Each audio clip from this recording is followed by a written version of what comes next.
We'll get started again. She's nice.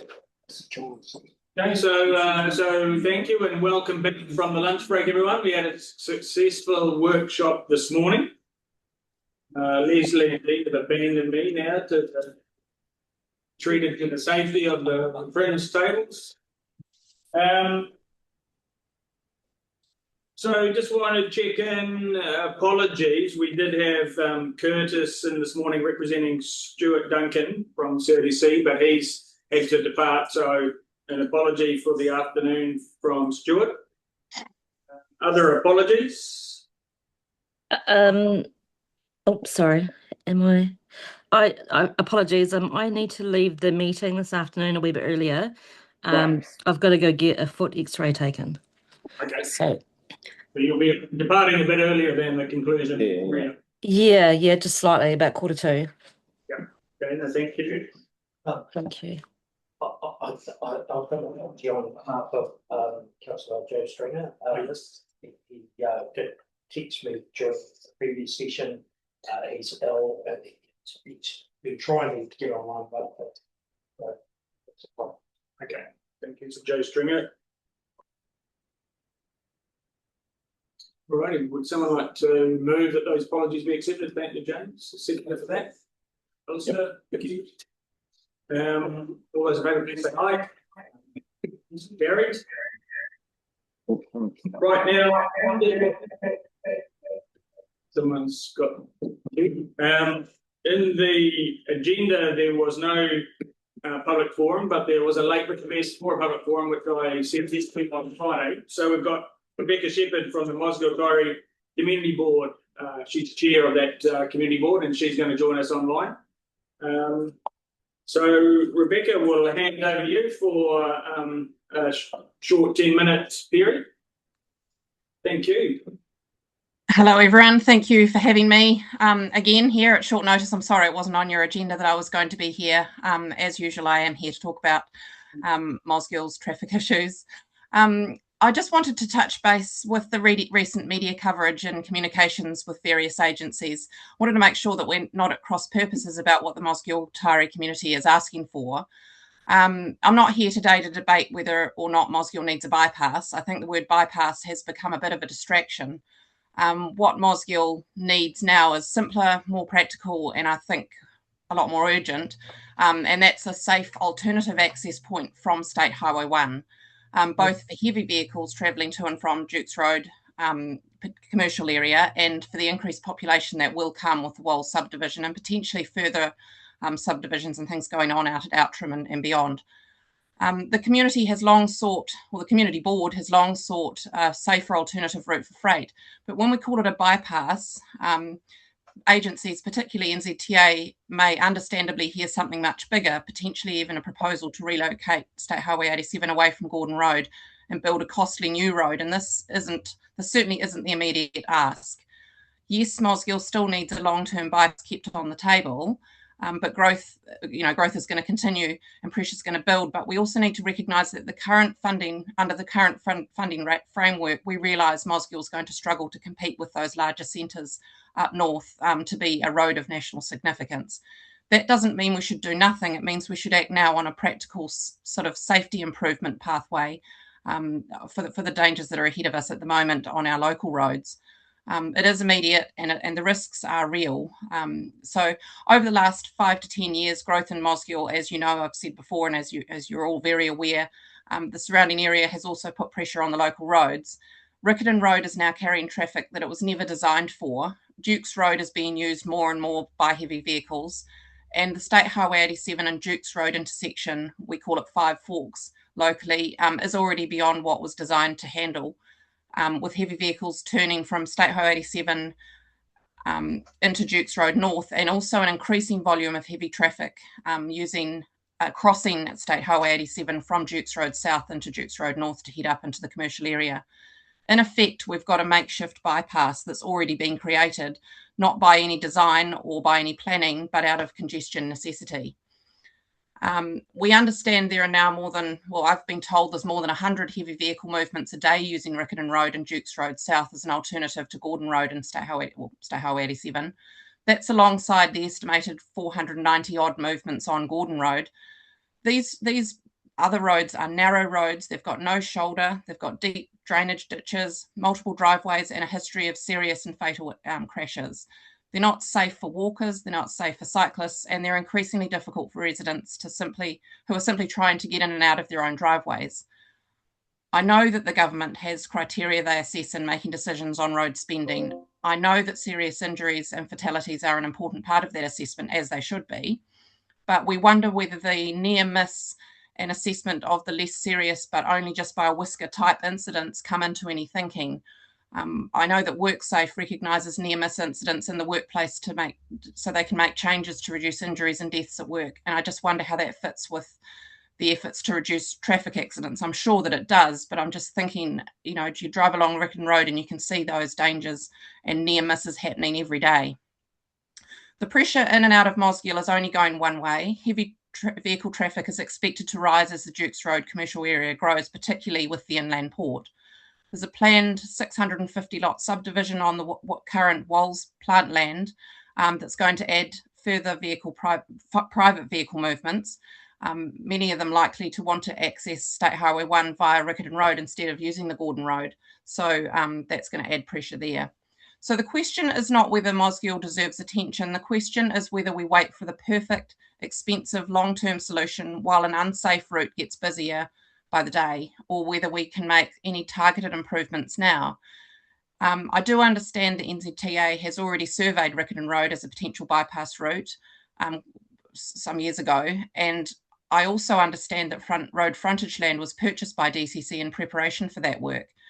And I'm sure the required upgrades were assessed while that survey work was being carried out. But to my untrained eye, or to our board's untrained eyes, the upgrades would likely focus around widening of Riccarton Road to safely carry the traffic that it's already got on it.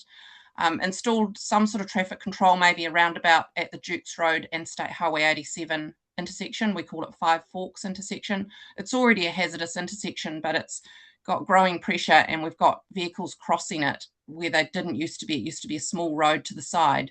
So it's changed the actual load on that intersection. Improve the State Highway 1 and Riccarton Road intersection so vehicles can enter and exit safely, especially at those peak times. And then some other fixes that I could see driving around were fix the Riccarton Road and Dukes Road south turn, where the heavy vehicles are already damaging that road surface. And then potentially in the future, when that Walls subdivision's sort of fully done and the houses are all built, reviewing that Riccarton Road Bush Road intersection before residential growth from the Walls subdivision adds even more pressure. So we're not looking for luxury upgrades. We're looking for safety upgrades. They're practical, staged and targeted.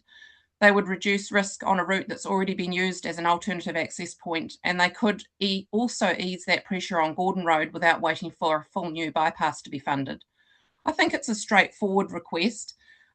We're assessing the hazards at Gordon Road, Dukes Road South and State Highway 87 corridor needs to be done urgently. Identifying the safety works required and treat the route as an emergency freight. It should really be treated as an emerging freight and access pressure point that it already is. Keep the long-term bypass discussion alive, but don't let that larger debate stop the immediate action. We're not asking for the impossible. I know that it sort of looks that way. We've been waiting for what the experts might come up with, but I think what we just need to make sure everyone understands what our community board is asking for is some common sense. We're asking for safety measures. We're asking for the agencies to recognise that local people can already see the issues and potential remedies for it. The current road network's under pressure, the pressure's growing, and doing nothing isn't really a neutral option. So I just want to reiterate, I want us to stop getting stuck on that word bypass and focus on the real task, which is safer second access route from State Highway 1, practical upgrades to the roads that are already carrying the load, and a plan that keeps pace with Mosgiel's growth before the risk is pushed into local families, freight operators, walkers, cyclists, and the residents.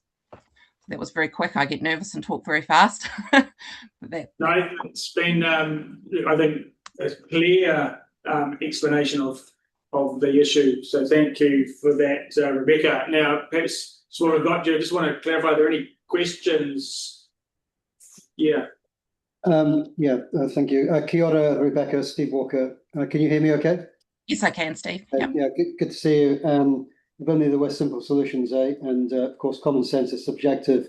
But Rebecca, as you went on, your presentation was so good actually that you answered most of my questions. So just to clarify 3 things maybe.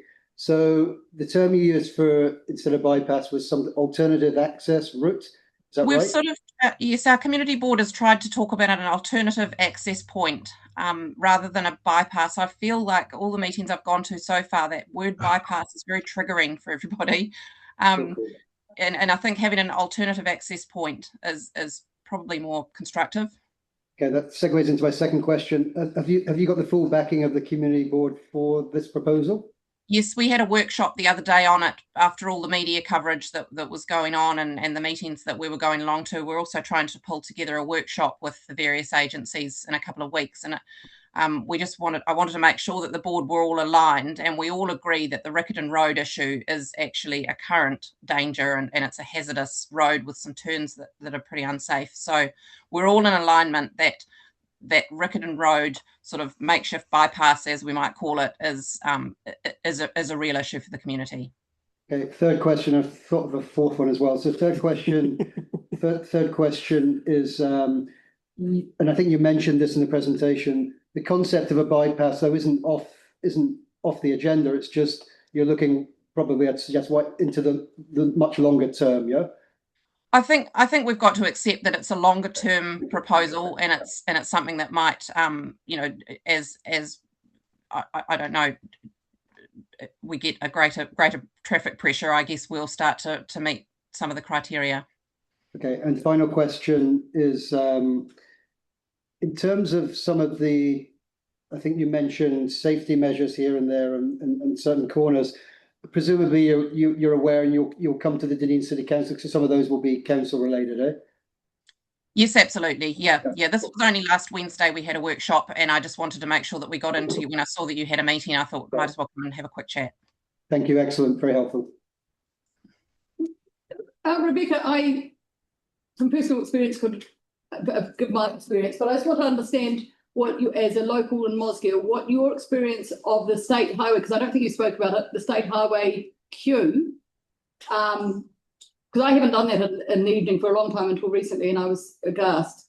The queue and how that is looking for going into Mosgiel from Dunedin in the evening, or any other times. Going either way, to be honest, from about 2 o'clock in the afternoon, is pretty horrific. Coming in the evening to Mosgiel from town, you can, the really dangerous point is where I know NZTA is focusing their attentions, is to try and move that tail of the traffic off the what we call the motorway, so Highway 1.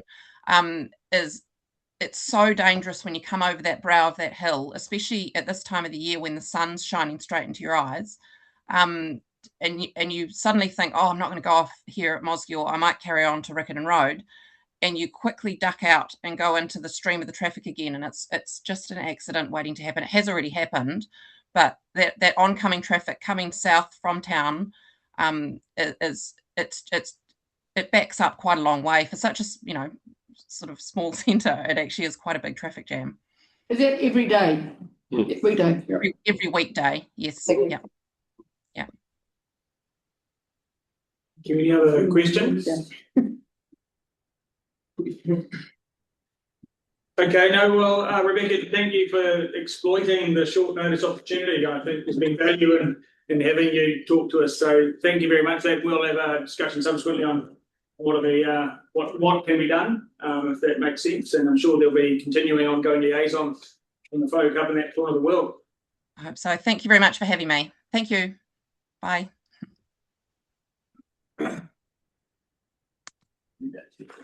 Thank you for tolerating that late addition. Right.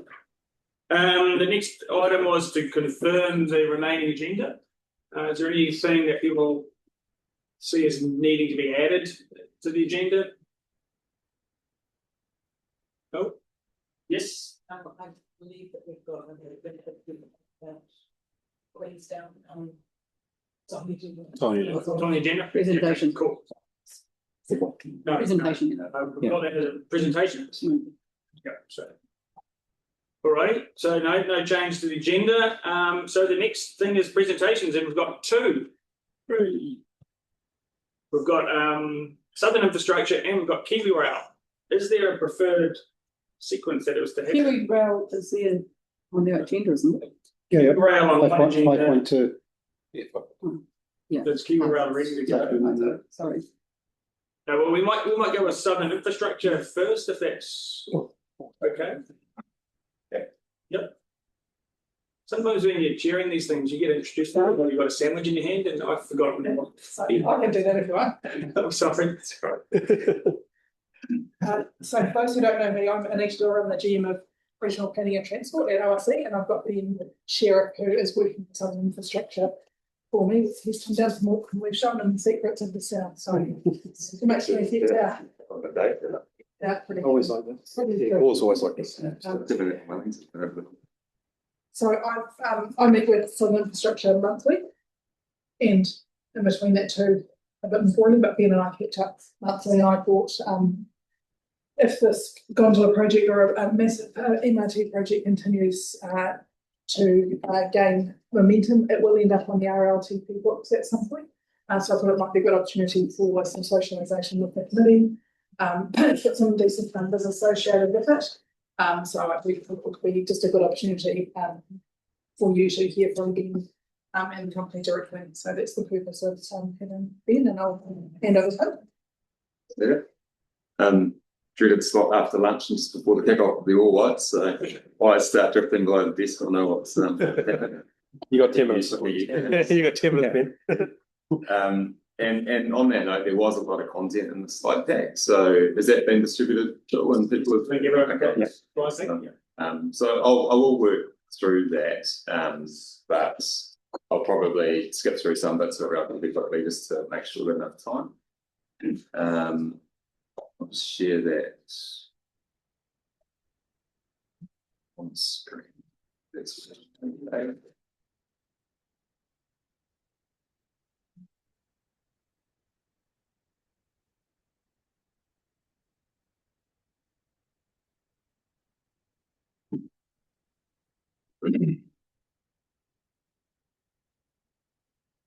Hoping that would be the same notes, but once again,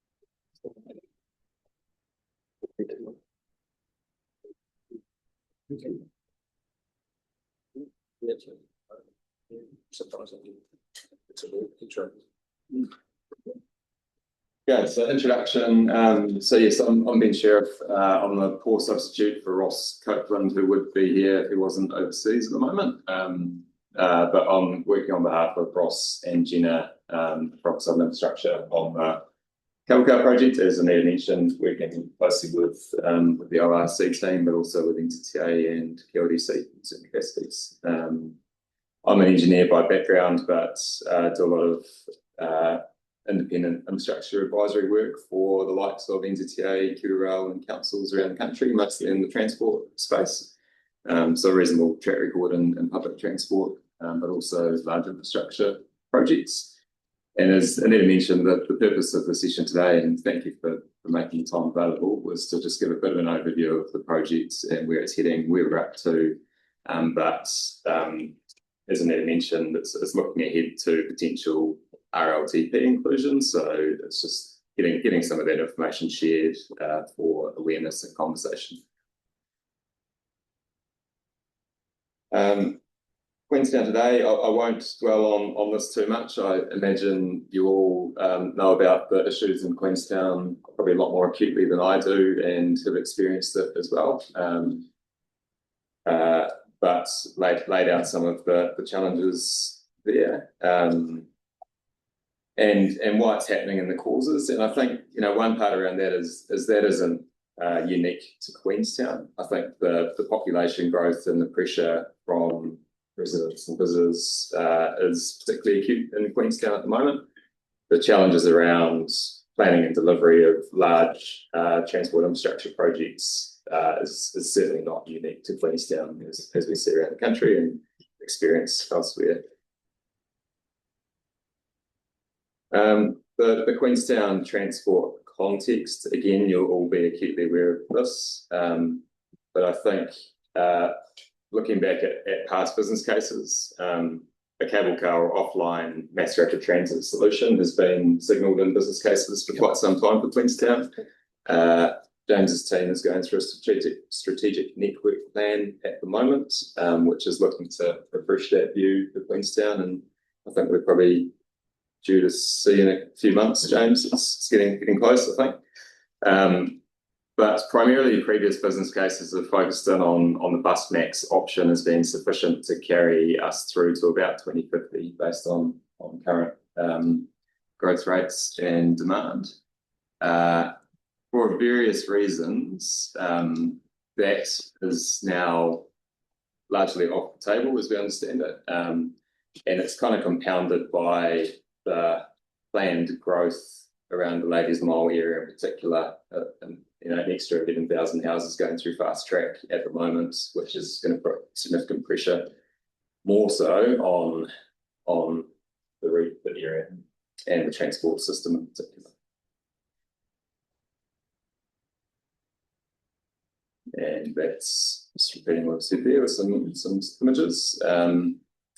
So on to, again, it's a solution. It's not a silver bullet solution. It's something that's been talked about and envisaged for some time. I think what Southern Infrastructure have done is taken that, put a bit of risk capital into developing the solution for a mass rapid transit network. There are some significant constraints in the area, again, as you probably all know well.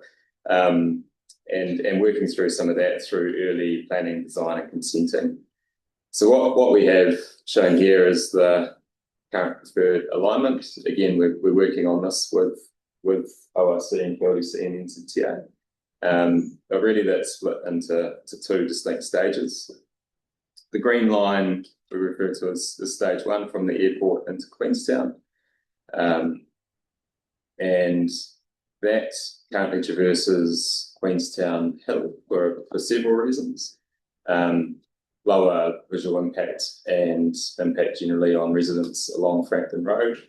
It gets us out of existing networks from a disruption through construction sort of things. It's certainly much easier to be building these things in farmland than through congested transport corridors.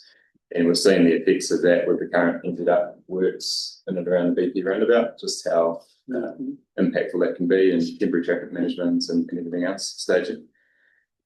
So that is stage one, primarily servicing airport to Queenstown. Stage two is the red line, which is connecting Frankton Bus Hub with the 5 Mile area through to Lower Shotover and Ladies Mile in particular. And that is more adding capacity to the existing Shotover Bridge and connections into Ladies Mile and the significant growth planned in that area of town. So two quite distinct stages and servicing almost quite different needs from airport into town versus the growth story. Can I just add, what's Ladies Mile? Not heard that. It's what we call the Eastern Corridor, so extending from Frankton to the Otago. There's a stretch of land there which was, we call it it's called the Ladies Mile, and there's been a land change process to rezone the flat area adjacent to the state highway between 2,500 and 4,000 additional houses. So it sits adjacent to Lake's estate and Shotover Country as well. Thank you.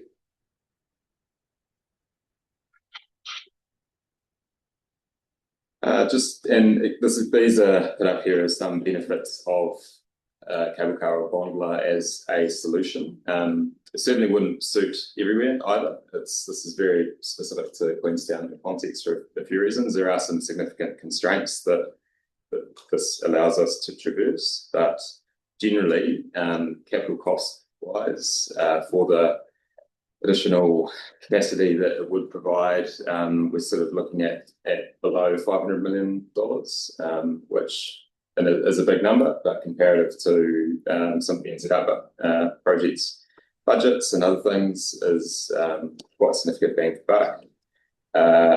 Greater revenue per user.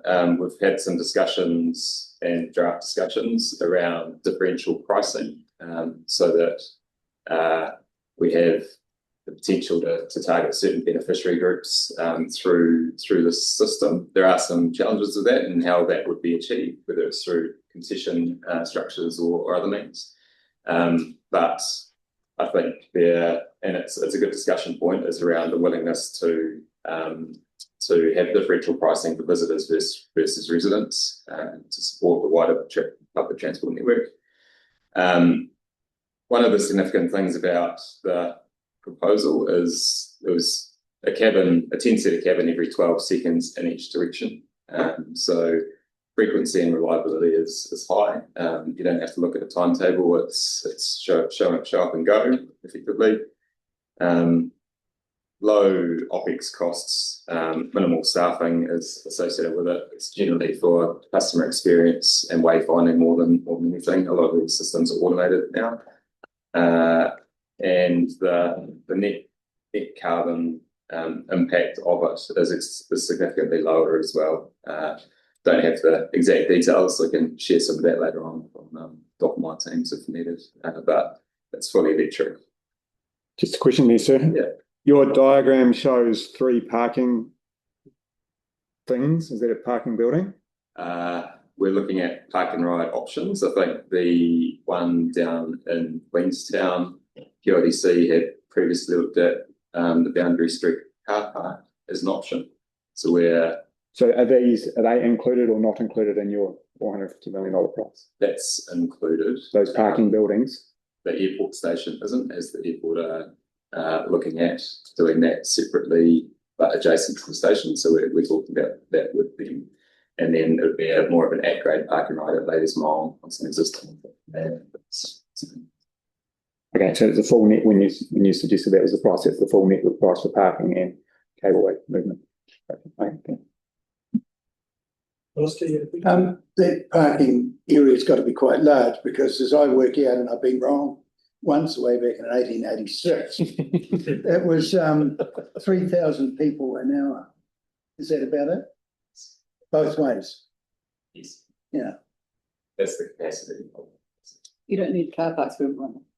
Yeah, but it's quite a large movement of people. So one of the objectives of public transport or Queenstown in general is mode shift. So actually we want, in an ideal world, we wouldn't need car parks at all. That's not what we're going to get. But actually we've got a really good functioning public transport system. And a whole lot of the tourists that arrive don't need to hire a car. Jump on the PT and it's connected.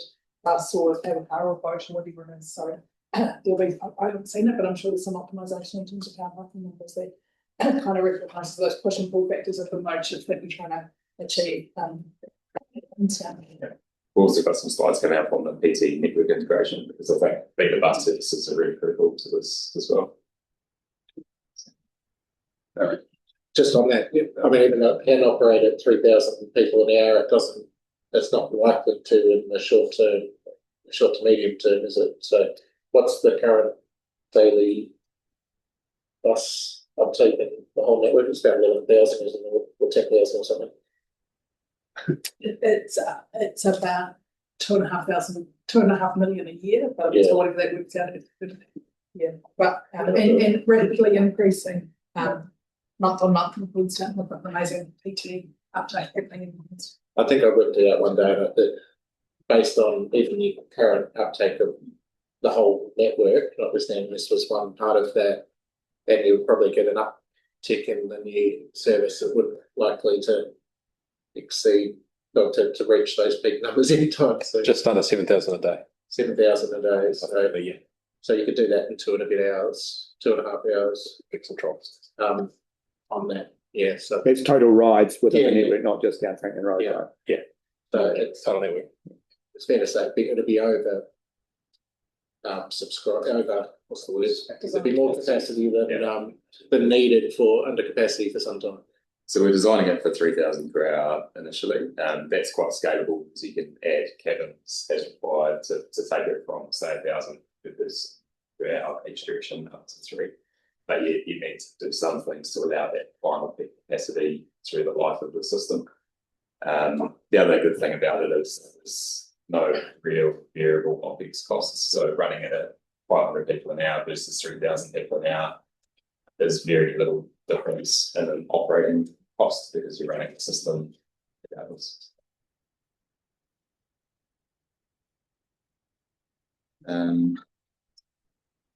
Again, I won't expect to. I think I've probably covered a lot of that content here already, but just for context, the maximum operating speed or typical operating speed we're looking at is about 25 kilometres an hour, or 7 metres per second. So that's about 20 minutes from the airport to this town centre, which you could probably argue you could do in a car at the moment, but this way you're going to guarantee some years 3 a.m.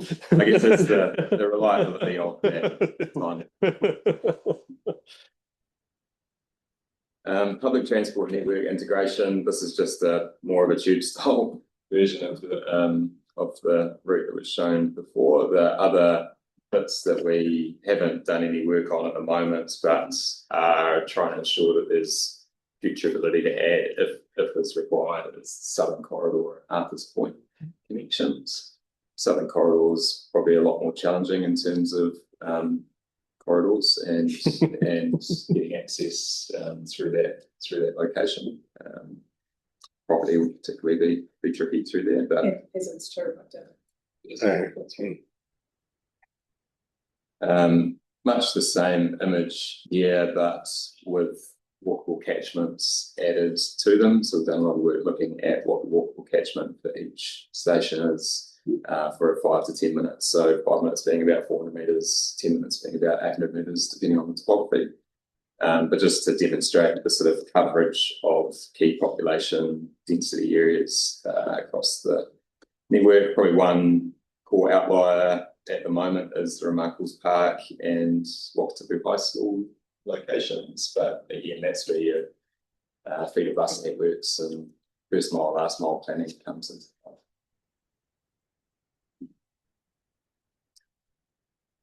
Sorry, I forgot to have that one in there. That's more of detail on the walkable catchment areas and zooming in a little bit on the station locations. Let's carry on from that.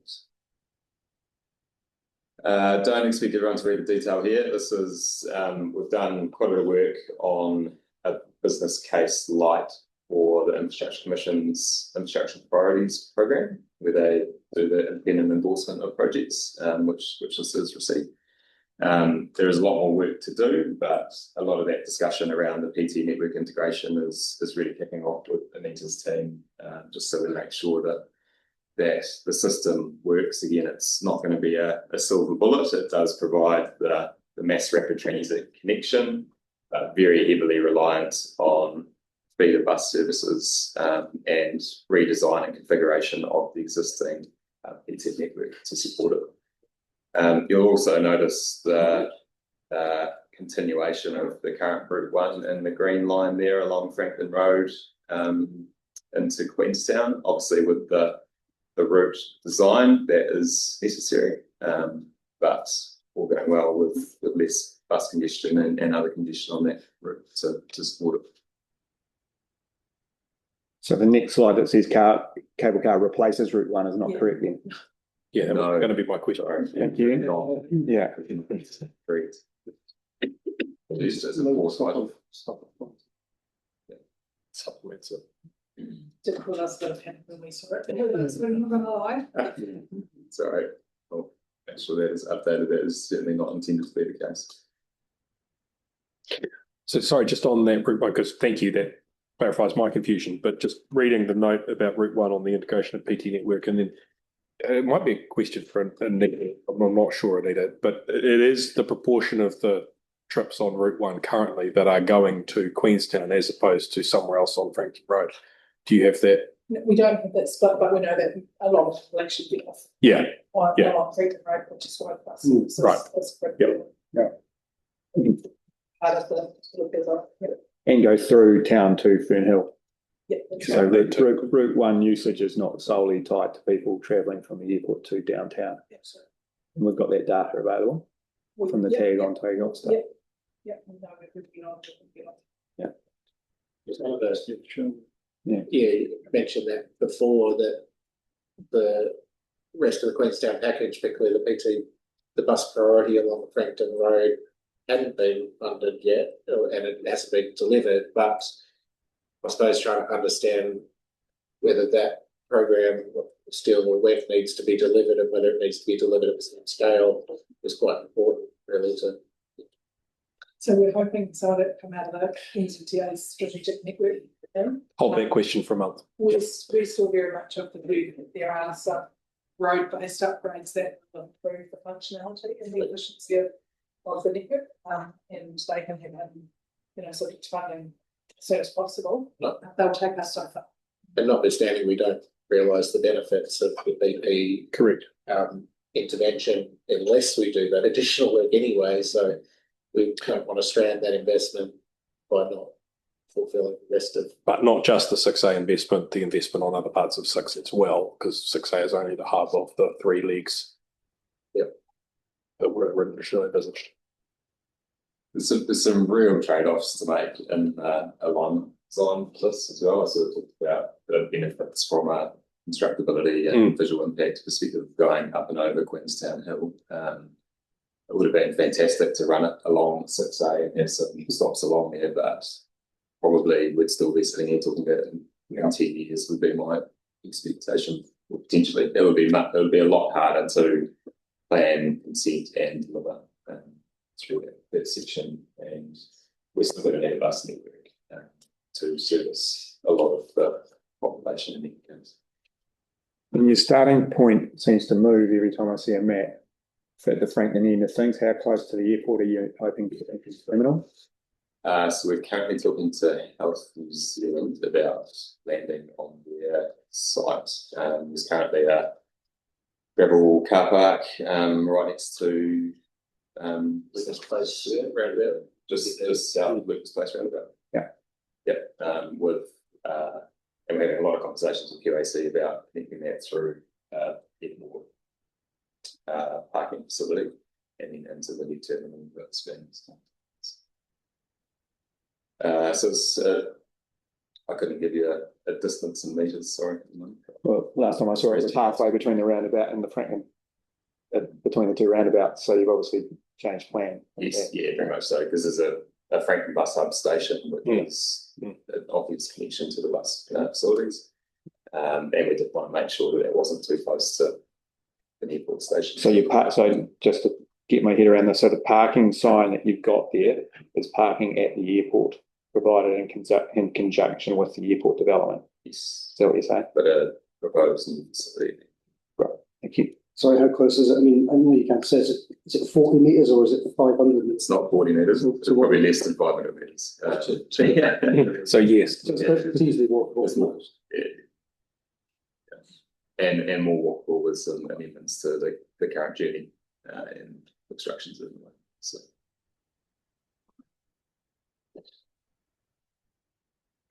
The other one, in terms of the route alignment, you changed from being on the northern side of Frankton Road Frankton Road at 5 Mile to being on the south side. Yeah, which provides better connectivity to the commercial areas. We then have to cross back over to get to the location. So your start date, is it lined up? Tomorrow. Current status, that's a great segue actually. I can talk to that a bit more. We are progressing at pace. Jokes aside, all going well, we would target a construction start towards the end of next calendar year.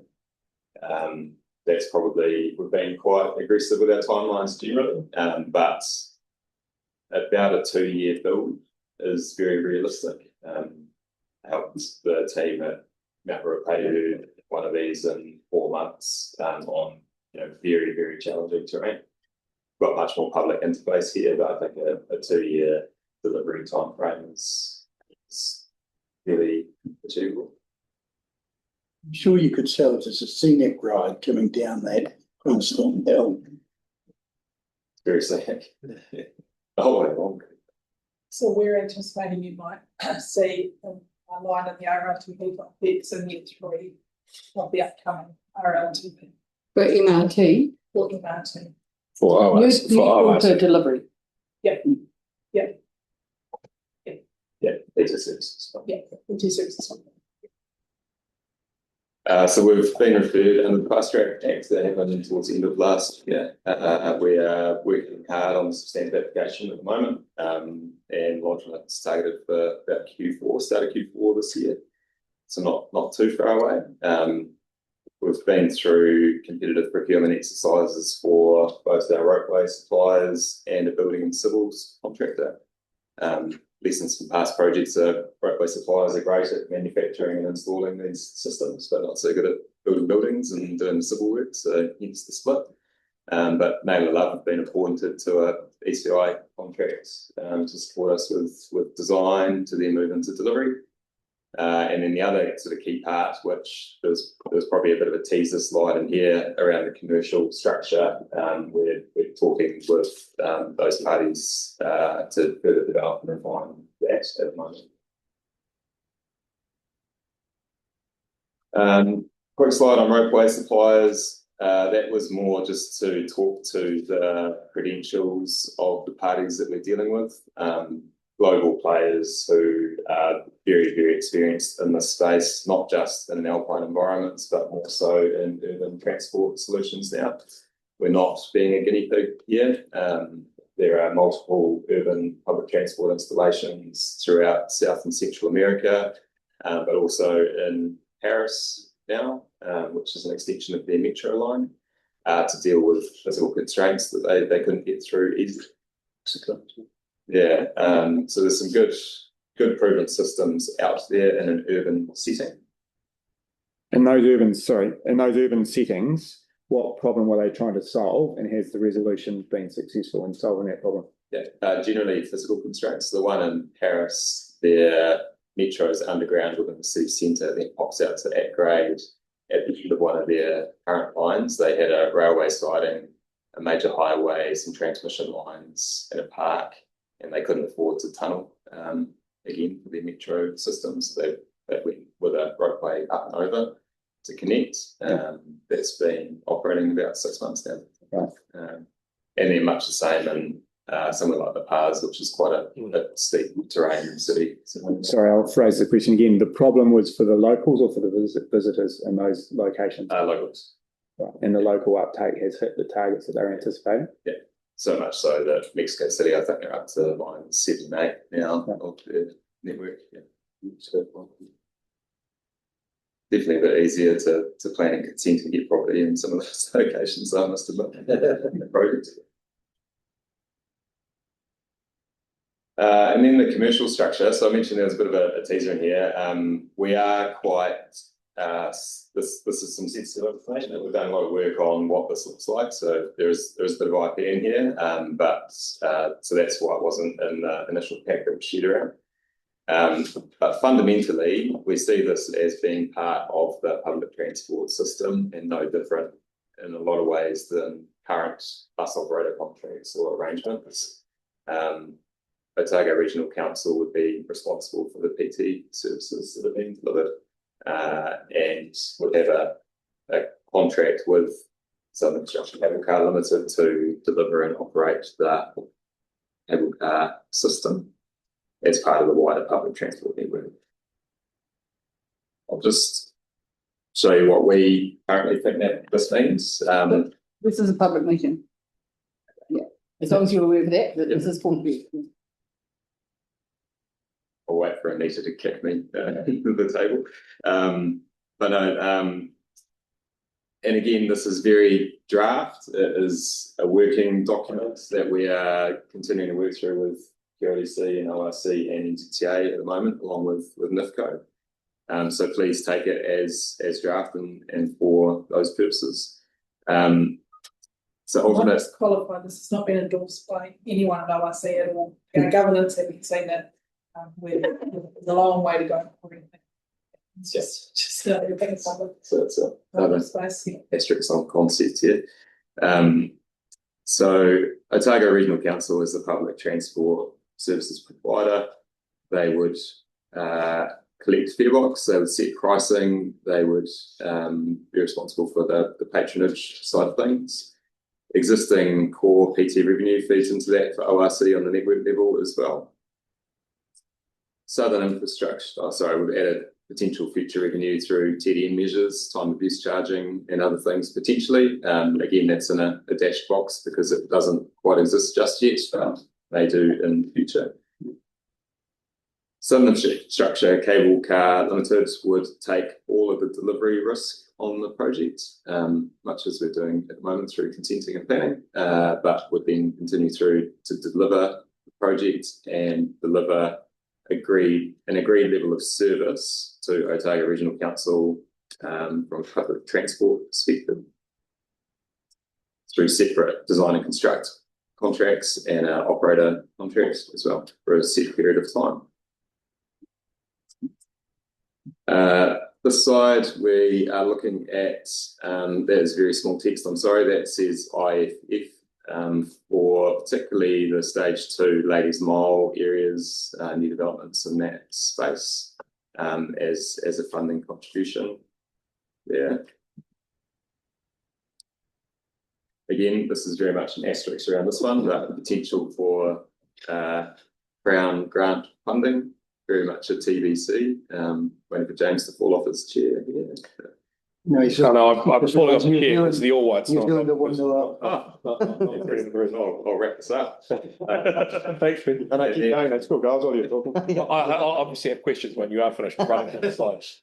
And then any remaining capital funded through sort of debt and equity to Southern Infrastructure Cable Car Limited and carried over the OPEX period of the project. A lot of detail there. We would under this model, the SPV would or the special purpose vehicle, which is Southern Infrastructure, the delivery entity, would maintain ownership of the asset initially through that initial operating period, and then there are many transfer options for that. Ultimately, we see it being part of the public transport network and not sitting in a special purpose vehicle. Again, take Southern Infrastructure Cable Car would take all the delivery risk on the contract. Otago Regional Council under this hypothetical model would be responsible for setting ticket prices, analysing monitoring demand, managing revenue from ticket sales, and paying a services fee to Southern Infrastructure Cable Car Limited, much like they would to any bus operator.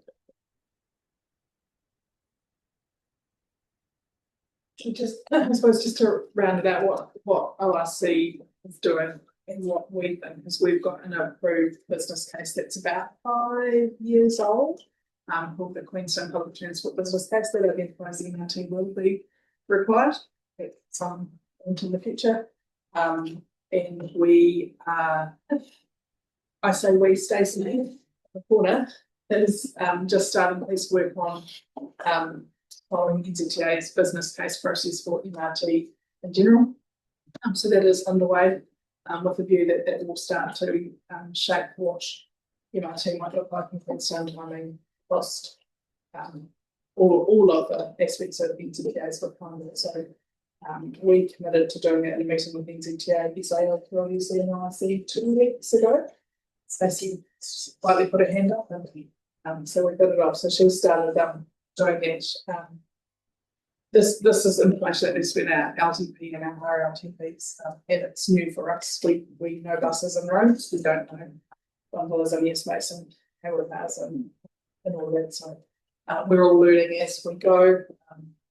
In infrequent contact, we can't imagine Queenstown without MRT in some way, shape, or form in the future, just because of particularly the geographic constraints. Just can't build much of those roads wider. And we don't think we'll get every single person off the road. So it's about optimisation and efficiency. We are also starting a process for a market-led proposal by NIFCO with ZTA in parallel. I don't think that necessarily replaces business case process that Stacey's getting underway, but what it does do is allow discussions around policy and funding changes and potential capital grants, which then just lowers the operating cost on everybody through the system. Is the local community behind it? So that's why we want to have a joined up LTP conversation with the LDC. We want to have one transport conversation that looks at the impact of all of this for the local community, because it's not being referenced that the OpEx is low, maybe compared to other things, but not compared to buses. It is a step change in thinking. It's expensive. Steps. I was just going to say, I don't know if there's fundamental opposition to it. There's cynicism to it, whether it's a useful thing, and you know, to be honest, and there's a lot of questions yet to be answered. I don't think people oppose the principle or the idea. They just want to know how it's going to work and who's going to pay for it. All the fair questions that, you know, we all equally await. So yeah, I mean, it's yeah, I don't sense there's a fundamental opposition to it. Look, just for optics, and I probably should have picked this up when it was sent on Thursday. The slide on 19 of 38 on our email, it talks, and thank you, Carrie. Goes the other way. Oh, no, I'm sorry. Yeah, that one there. On the right, just for optics, and as a regional council, I'm going to say this: the top blue heading there, the light blue, should be mass rapid transport, really, if it's going to be bus operator companies or the operator of mass, and underneath that is the Queenstown network, whatever it is. And the reason that's important is that I think what we're being asked for today, Ben, I appreciate your selling it. We've had Wash here before. We have to get our heads in it could be a train, it could be a variety of buses and other ferries, the larger ferries or anything, which won't work necessarily in this case. I get that. But we're not today saying yes necessary to your proposal. It's more saying we need to have something in the box that looks at mass rapid transport, rather, and then look at what the answer is. So that's the work that Stacey is doing now. Yeah. But it's important that, so in the optics, and because this is now public and this is, I need to make sure that that's the actual solution there is the first bit, not answering that next question too early. Which I think is part of this petition network thing, isn't it, James? It's very solution agnostic. Yeah. Yep. Say that. Yeah, I think that's right. Yeah, and just to, but because we're putting things on record to make sure that we're clear, I just one other acronym to make sure is in the timeline is the RPTP, which presumably the business case feeds into, but you will have to, ORC will have to update the regional public transport plan before they update the RLTP before it has to cascade all the way through. It can't be a subsidised PT system without being in the RPT. Stacey's not. I'm sure it's totally under control at the staff level. Yeah, absolutely. We also implied it was going to seek an operational support under the RLTP, is that right? In the 3 as well. So if it's PT, we would put it in our continuous program as we do for buses. Which once again raises the question about the GPS. I know there's obviously something that's been tackled at the moment that wouldn't be enabled under the GPS. Because it's an extension. The new public, it's an improvement. Because it's a new public transport service. So that's obviously another issue that's going to get tackled. So are you also seeking that it would be a further extension of the targeted rate would apply to operational costs under the regional council? There's a whole piece of work we need to do to I guess pay for it. At the moment, obviously we fund PT ops as 20% general rate fund and 80% targeted rate fund with specific catchment areas. And as we get more sophisticated, providing including things, so even the uplift in the next phase of the approved PT business case has quite adjustment. So there's always cost inflation. And they're not insignificant. So. Yeah, well, that's the fear, I suppose. Yeah. Trying to, and that's the bit that you're talking about is the people understanding what that would mean. I mean, can I just pick up on that point in the briefing we were given by Ross at the RC? It was talk about the pricing modelling that's been done, and the concern that I had was that we were told our bus fares were too low because you couldn't see it working if it was in competition with an alternative, and that's quite a concern of mine in terms of it's a further subsidy kind of expected to make the thing stack up. So have you done any updating in terms of the pricing modelling and how you see that all working? Yes, yeah, and we ran some scenarios with that QRDC ORC meeting a couple of weeks ago that mentioned.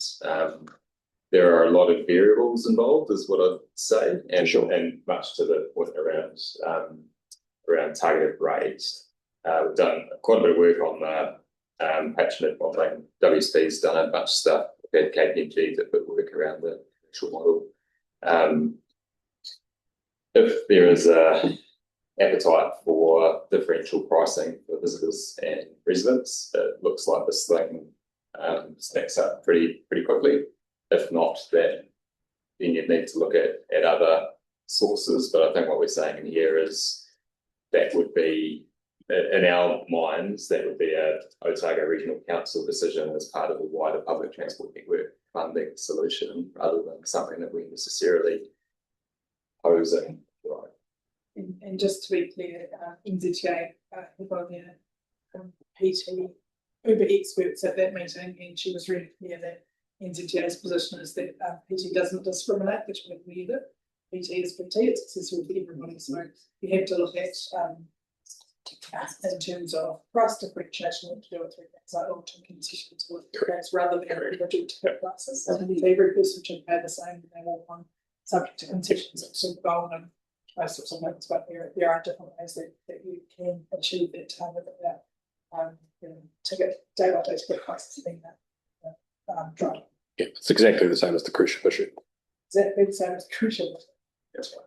Just keeping away on the clock, is there any further final? One more question? Yeah, a couple of points and two questions. In terms of the one thing that worried me, you mentioned the airport parking, and just as I'm thinking on it, I think that really is critical. That point of, and I see this in Dunedin with that end point of public transport. If it gets to a point where it's not connected, it's a problem. It won't work. So I'm just putting that out there. A question around, you said very early on the slides, you can go in any weather. What happens if it's 100k wind? It's fine? It's fine, yeah, okay. Done more than that. Yep. Okay. And you haven't talked about the CapEx cost moving forward. So what's the lifetime of this in terms of the static infrastructure and the energy themselves? It's about a 50-year life cycle. There are renewal efforts that you need to make on the way through, particularly with rope, but generally everything else is designed. It doesn't want to reload. A big wire. Not failing twine. So in terms, sorry, I know nothing about engineering. So is it built so there's the rope separate? It's not one bit corrupts, the whole thing doesn't corrupt, does it? Correct. Yeah, and the biggest issue with those ropes is that they stretch over time for loading, so you need to re-splice and shorten them occasionally on the way through, and you do regular magnetic particle testing on them to ensure. But this stuff is a cost, and it's probably not insignificant, no, it's not a significant cost. Again, compared to resurfacing roads or crack seals or whatever you do on it's pretty fine. It does raise an interesting question, because with a bus network, you take one bus off and fix it and just replace it with another bus, whereas this, you could be faced with weeks at a time when you have to put the service offline. So there's a weird continuity thing that we haven't faced before. So it's much more akin to rail in that sense, to be fair. It's more fixed infrastructure, and if the rail was disrupted for whatever reason, in this case they're fairly robust. I know ski fields have them down for weather occasionally, but they cost money if they're not going on the fields. Then we might have to call it quits there. We've got another presenter online ready to join us. But thank you very much. I mean, I'm sure it's not the last we'll hear. very successful, but more might want one as well. It pays out. But thank you very much for taking the time and coming all the way to Auckland, Ben. It's very much appreciated. Yeah, we look forward to hearing more in the future. Thank you, Ethan. Well, Appreciate it. coordinated efforts. Yes, Thank you very much. Thanks, Ben. and any questions afterwards, just feel free to, we're trying to be as open and transparent as we can, so. Thank you. Right, we'll roll straight into our second presentation, and again, another Ben online. Ben, I'll refer to you formally as patient Ben, because you've been waiting patiently for your opportunity. So thank you very much to Ben Johnson from Kiwi Rail. So look forward to hearing from you. Kia ora. Will someone be putting the slides on the screen, or do you need me to have a go at sharing them? Can you prefer from? Can you share, Ben? Do you want to? I'll have a go. By all accounts, we've got the right one. Here we go. It looks like. I've got, Can you see the screen? Yeah, we're seeing it perfectly. Awesome. So thank you firstly for having Kiwi Rail attend today. So I'm Ben Johnston. I'm our Manager of Government Investment at Kiwi Rail. Unfortunately, Gary will not be here to join us. He's come down with an illness, which is unfortunate as he has most of the local knowledge. Yeah. So what we'll be covering today is a brief overview of Kiwi Rail, the Rail Network Investment Program, a couple of local matters that we're aware of, and a quick freight update. And feel free to jump in if you've got any questions as you go through. But primarily, Kiwi Rail is a freight and tourism business. The network spans Invercargill through to Kauri, just north of Whangarei, so the whole span of, well, most of the span of the country. We're one of New Zealand's largest landholders. We operate the intra-islander ferries, and we maintain the full 3,800 kilometre network and support metro and interregional commuter services. We currently have about 13% of freight mode share, and just under a quarter of all New Zealand exports are travelling across the rail network. On the back of that, rail is generating about $3.3 billion of economic value each year, and that comes via reduced congestion, emissions, improved road safety, lower road maintenance costs, fuel saving, and contribution to GDP. So here, just a couple of images of the network. The one on the left that shows our axle loading across the network. So our network is predominantly 18-tonne axle load and supports high cube containers in most of the network. The exception for that is on the Midland line with the Otago tunnel. We have strong volumes across the rail network in the South Island, particularly around north of Edendale, and that Midland line where we see the export coal volumes travel out of Littleton Port. And we're supporting, I guess, major meat factories such as Alliance, Silver Ferns, and as I mentioned, BT Mining with the coking coal. So we'll move on to the Rail Network Investment Program. So, which the acronym is the RNIP, so you'll hear that a few more times as we go through. But that's the mechanism in which we access the National Land Transport Fund. It's prepared by Kiwi Rail and approved by the Minister of Transport. And the RNIP supports our infrastructure programs and the National Rail Freight Network. It's predominantly investment in core renewals and maintenance, so very much a bare bones continuous program. For our services business, which includes the likes of CT sites, rolling stock replacement, on that side of things, that's funded through our commercial operations. And our RNIP must align to the GPS and also consistent with regional land transport planning. So the current focus for Kiwi Rail has been on supporting the busiest, most productive parts of the network and supporting the efficient movement of freight and passengers in our networks.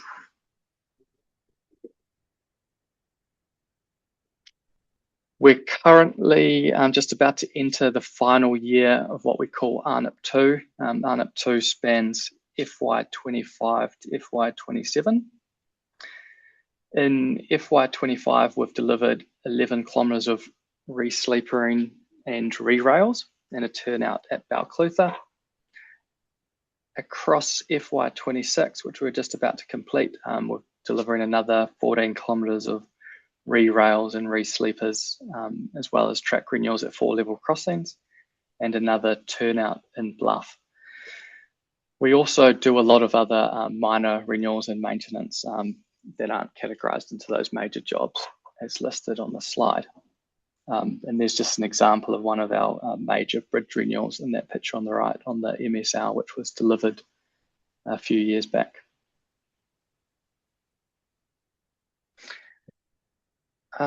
So as we head into FY27, still continuing our renewals program. There, again, it's investment in core renewals and maintenance. We're not delivering a significant amount of improvement-based investment. However, items such as when we go and deliver culverts and bridge replacements and so forth, we do get better resilience through delivering to modern standards when we replace assets. KiwiRail, through the current ARNIP, has been investing 66 cents in every dollar towards renewals and maintenance, and this is forecast to increase to 75 cents. When you narrow that down to the freight network infrastructure in particular, that spend ratio gets even stronger.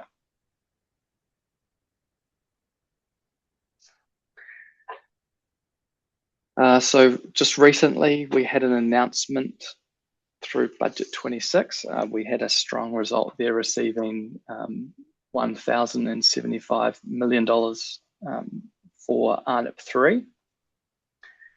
So ARNIP 3 will cover FY28 to FY30 with a 10-year forecast. And that budget announcement for us is really around longer term funding certainty, and that'll be a core enabler for us of more efficient investment planning and delivery. So our major focus here is all around getting our investment to go further and more efficient outcomes. We're improving our planning, being smarter around procurement and developing fit for purpose and standard designs. An example of that has been in our bridge replacement costs. So cost per metre for bridge replacements, we've already seen more than 50% reduction from $300,000 per metre to less than $150,000. So for ARNIP 3, it's going through our governance process at the moment. The next stage in that, our next milestone will be sharing that for RLTP input over the next couple of months. That ARNIP then ultimately will be submitted by us for approval in early to mid 2027, and we're expecting the Minister approval in mid 2027 for that next 3-year period. We'll touch on it again in a moment, as we'll be engaging particularly with road controlling authorities and councils around level crossing works.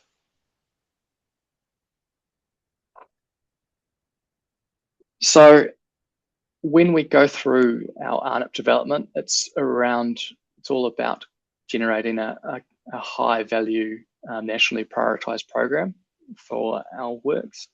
That includes level crossings, so they're getting assessed against all works right across the network, whether or not it's structures, culverts, track renewals. We're prioritising based on location, which will give a sense of the amount of tonnage that's moving across that network, and any other factors like broader transport resilience. And also key inputs in that is obviously safety and risk. So we'll be sharing that RLTP inputs in August, and that's really to help councils inform their continuous programs, particularly around level crossings. We're also including a number of more significant safety improvements in the mix for prioritisation, but we do need to acknowledge KeyRail does have relatively limited capacity nationally to deliver signalling upgrades in conjunction with our other renewals work, and we are still constrained on what funding we have across the board. So we do have a large asset need. And on level crossings, for some time now, many of you will be aware that we've been working on a new approach for how we treat level crossings nationally. So that work is continuing. We'll shortly be engaging further with councils on that, but we've been proposing to move to a 50-50 funding split for level crossing maintenance and renewals works. And as I mentioned earlier, we will be engaging with road controlling authorities on the renewals and maintenance priorities that we've identified for the next 3 years period, and ensure we get that over timely to support RLTP processes. We're just working through the mechanism which we'll use to engage with the RCAs, given we have many of them.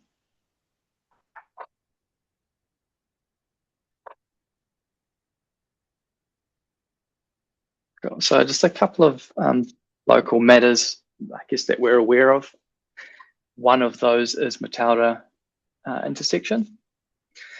So a proposal was put forward to upgrade level crossing some time ago. So I understand there had been some challenges there around the proposed costing. And I've been informed that we've recently submitted a revised design and estimates for that crossing, for the level crossing upgrade.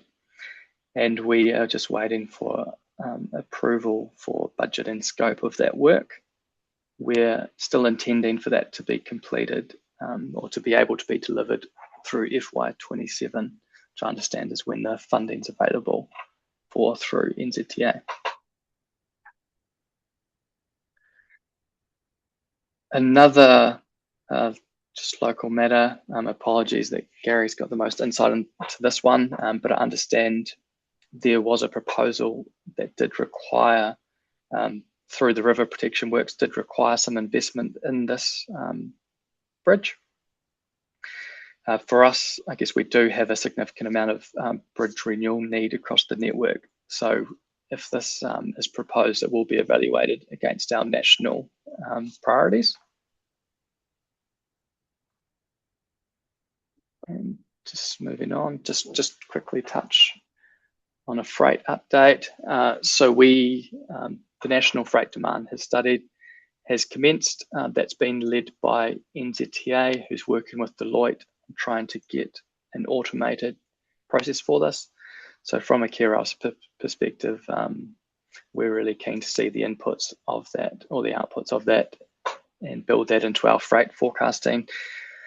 We're providing data supporting those workshops, and that methodology is expected in August, with the first study expected to be updated later this year. So that brings me to an end of presentation, and happy to take any questions. Wonderful, thank you, Ben. Well, there's a few folk indicating they have questions in the room, so we'll go to those questions now. Kate, you've got your pen up here. Thanks, Ben. Look, on page 8 of your presentation, you had some wonderful maps showing the tonnage and the importance of some of the ports and stations. Do you have that information by value of product by any chance? And the only reason I asked that is that on, I think it was slide 11, you said that your RNIPS 3 will be prioritised on tonnage, whereas I think some people in Southland especially may want to prioritise by value, and how much scope there is for us to influence you on that count. I think the figures for value may be quite high in the south and the south? Yeah, great question. Yeah, I'm not aware of a existing map of that by value, but certainly tonnage is very much just one input, and it's mainly in there because that's, I guess, a driver of where. We are very much trying to deliver a customer-led infrastructure program as well through RNIP 3, so very much lining up with, I guess, our prioritization would reflect the value of goods. Which markets are the key markets? What does that market need from the network in terms of reliability and performance? So that is an input. They sort of span maybe 10, 20 plus inputs that go into these. So it is a bit oversimplified with the tonnage diagram. Thank you. But so would you inherently understand the value of the product that you're, or is that something that you almost have to be given to you? I'd have to refer to the right teams, but certainly I have seen some different work that we do have an understanding of, is pretty strong understanding of what moves on the network, and that's sort of also how we've calculated the likes of GDP uplift and so forth, which also shows contribution to those businesses' exports for the economy. Thank you. Similar, I was referring to the same map, but this might be a question for James as much as for yourself. In terms of the tonnage moving from Invercargill to Dunedin, or on a road network, have we got the same data available on the road? Oh yeah. And so I see what your general you said that essentially it's 13% of the market share. Is that the same across the region down here as well? In terms of, that looks like a national statement in terms of what you put on your table. Yeah, that is a national statement, but I'm happy to go away and see if we can get that data for you. Okay, thank you. Questions? Alistair, do you look like you're poised to say something? Sort of, yeah. Tell me why it's only 13% of the freight carrying. Because, I don't want to go into it. So the question was, you're curious why 13%? You're expecting it to perhaps be higher than that? Hell of a lot higher. Yeah. Do you want to speak to that, Ben, or? Yeah, I mean, definitely Kirau has had higher mode share in different parts. I guess there's a few drivers there. Generally speaking, we haven't been able to make step changes in the economics of the rail network. So we haven't started to try and really say broaden tunnels and get a lot heavier axle loads. So whereas trucks have been able to make some of those changes, so that's a contributor. But I think also just with New Zealand topography, short distance trips, generally speaking, a lot of freight still requires some form of truck input or double handling. So when that freight's moving a short distance, because the double handling sort of often makes it more economic just to keep a truck to take that the whole route. But certainly from our perspective, we want to uplift and have higher mode share. That's why we're investing in the network to get our reliability up. So we are doing some work at the moment to look at what is our addressable market, and then plans to go and get more on rail. What effect, or supplementaries, what effect will the inland ports have on that? Because I understand the rail will carry everything from there to the port. Yeah, I don't know specifically around an inland port that you're referring to, but certainly we're keen to support those, and bringing that volume to a central point is where I guess the economics of using rail definitely flourish. Sorry to be a dog with a bone question, but this may all also come into James' territory, and it's regarding the Mataura legal crossing, which has been a top priority for this committee for over 10 years. It still sounds like it's not completely certain that it's going to go ahead. When is that? When are we likely to be able to say there's a green light available for it and it's going to proceed? I think here it says it's likely to proceed in the 6-7 year, but when are we likely to get absolute certainty?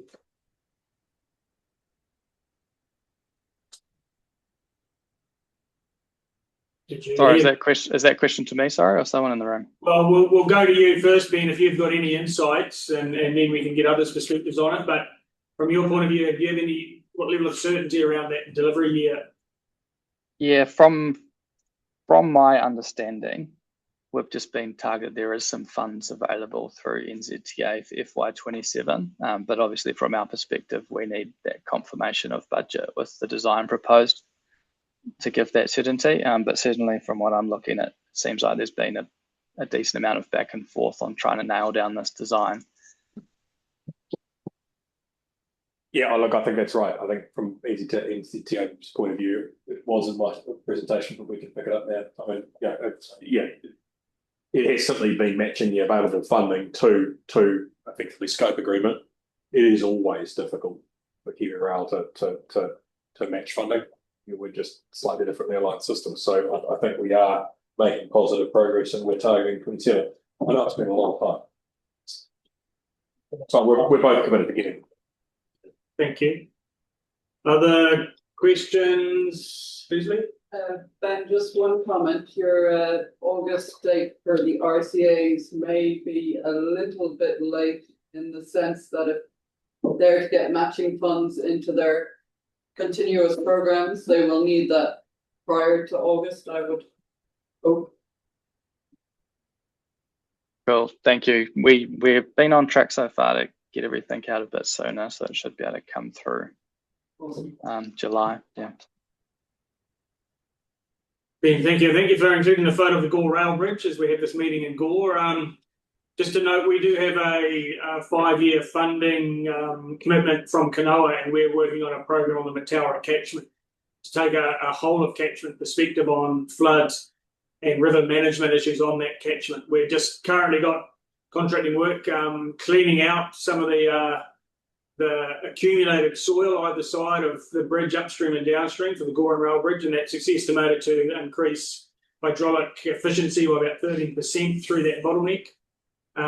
But my sense is that that's probably best that we consider that particular bottleneck within a mountains to sea or integrated catchment perspective over the next 5 years to understand the range of possibilities. Because I don't think it's not that your bridge is deficient, it's just the way it aligns and its height just converges with increased flood risk to Gore Central Business District. So that's just understanding where that fits, and I think it's probably appropriate to take that longer term integrated perspective of it as we move forward. That's not a question, sorry, that was kind of just an update rather. Cool, thank you, appreciate that. Any other questions while we've got Ben online before we release him? No, everyone seems very happy, Ben, with what you've briefed. So thank you for being patient with us, and thank you for sharing that information with us. So, and we've got a copy of the presentation. So thank you very much indeed. No worries. Thanks again for letting us present today. Cheers. See you all.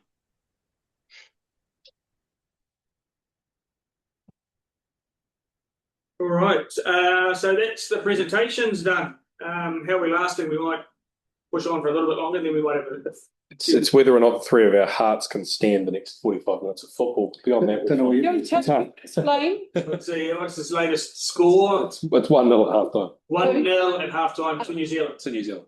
Okay, so New Zealand's in front at half time. Yes.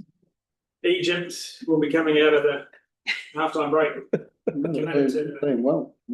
Okay, well let's push on while we can. If we scream quietly. Liverpool, not worse. The next item is confirmation minutes from the last meeting. It's even me. Yeah, happy to read those, Kate. So those as being an accurate record. Thank you. All those in favour, please say aye. Aye. Thank you. Are there any actions open from those? There will be no open actions. The next item was the chair's report, and I did prepare a short, just under 1-page statement, but essentially the essence of that message was there is a lot of change and a lot of reform occurring across the local government system. Local government reform, resource management reform, But at this stage, your obligations under the Land Transport Management Act aren't changing. And so it's from a regional transport committee point of view, it's kind of business as usual for the time being. And while I'm no expert, the very people advise in due course there will be change to legislation that may trigger changes and give the regional spatial planning and resource management. But for the time being, it's steady as she goes, acknowledging that there's reform occurring around us. I'm hoping that seems like the message makes sense to people. Any comments or questions on the chair's report? You have to move it.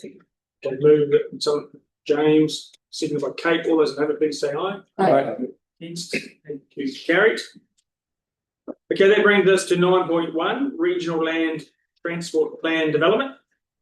Dean, are you going to speak to this one? Although it's one we're probably familiar with, having workshopped it this morning. I've forgotten already. Was it that Kate? Yeah, it was Kate. So, as you all know, preparation of the Regional Land Transport Plan is the primary function of the RTC. At the first meeting in February, staff completed an outline of the structure for the RLTP, as well as information on early engagement that was being undertaken.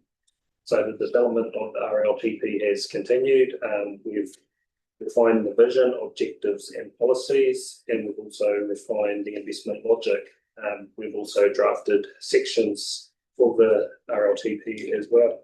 I think just due to the content, it probably would be easier if I step through each section as we go. That's okay. So yes, we've conducted further engagement with various parties, including the police, Real NZ, Dunedin Trails, the Dunedin Trails Trust, regional tourism organisations, the likes of Grey South, Fonterra, Southland Farms, and so Forestry, and the Disabled Persons Assembly, and CCS Disability Action. So based on that feedback, as well as aligning the objectives and policies with the Land Transport and Benefits Framework, this is what has resulted in table 1. Are there any questions on those? Table 1 will look familiar because that's what we shot this morning. Yes.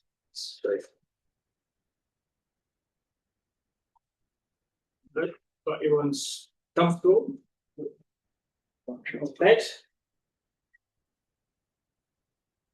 So moving on to the investment priority areas. So staff initially reviewed the ILM and largely saw it fit for purpose, while we identified targeted refinements that could be made. Following this, we engaged Eric Barnes, who previously facilitated the last ILM process. So he tested, refined the links along with us, and then we tested that with the technical advisory group. And that's what we also brought to you in the workshop. Any questions on those? No. Doc seems to have done its job this morning. Yeah. So draft sections of RLTP have been drafted. As you can see in the attachment, we've input. So you've got an economic section, and also sets out the demographic profiles. We've also got place-based narratives in there, looking at rural communities, urban centres, tourism and growth areas. We also looked at the transport modes across the regions, and also looked at the natural hazards, vulnerabilities to them at a high level. Do you have any feedback on those sections? One question I had was based on what we discussed this morning and the tweaks and refinements we made, is that likely to have a cascading flow effect, any of that material that we just outlined? Or is it too early to say? Would you like me so I can go directly onto the changes that you would like to see in those areas, just reflecting on the workshop, if that's... Yep, we can. Yep, that'll be good. Perhaps before we do that, the other question was the place-based narratives. How locked in are they, or is it still something that has to be done on? For instance, the rural story. Yeah, there's still movement that can be made. So we're feedback. So the change, you want to highlight the changes that we've identified at this morning's workshop that would flow through to what you've got here? Yes, yep. I can talk through those quickly if you want this, the details that we've covered in this morning. So a lot of focus was around Objective 5. So we're updating that to the transport system that supports sustainable growth, meets the needs of communities and businesses, and is adaptive to change. In terms of, so we're adding in the word adaptive. In terms of policy 5.1, it is support sustainable development through integrated spatial planning that proactively coordinates land use and transport, encourages efficient density, and reduces infrastructure duplication. So we're adding in proactively into that policy. And in terms of the point raised by James in terms of value for money, so that we see that as sitting throughout the whole, through all your objectives. So the option is potentially to put value for money into the vision at the end of the vision. So essentially, you would have an integrated transport system that is safe, resilient, sustainable, supporting transport choice, the well-being of communities and visitors, and the economic prosperity of the region delivered through value for money.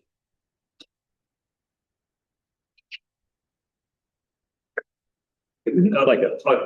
Well, we look. I get it. In the break, I was looking to add it into just economic prosperity and those ones, but it underpins everything we do. So when you isolate it like that, it's talks to the GPs. And as we discussed this morning, that provides the foundation to go out to public consultation. 100%. That's fine. If it becomes apparent in that process that there's a more efficient or effective way to articulate it, consider that at that point. 100%. I think that's that's a pretty elegant way to perhaps address that one.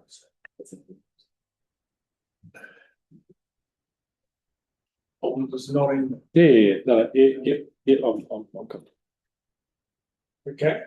No other thoughts on that? Is everyone sort of comfortable with that approach?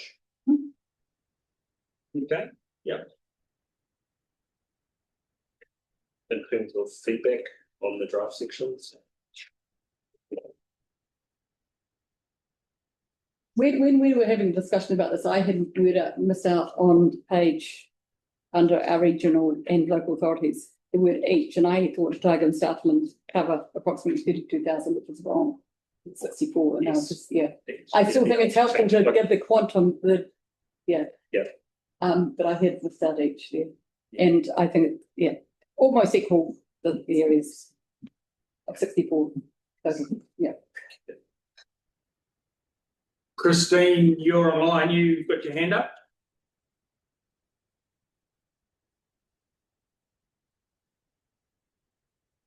Where are you there, Christine? You're muted. You're muted, Christine.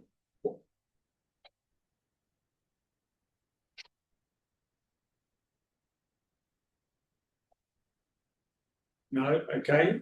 Maybe that's the way we would like to run. Keep monitoring and see if we can get here. Is there any other thoughts at this stage? Can you hear me now? Yes, we've got you now, Christine. Oh, is there a problem with my technology? Just a general comment, and I don't know where it sits, but we've got this draft document and it'll go out for further discussion. In the meantime, there's lots of other things happening, such as an election. We're waiting for the GPS.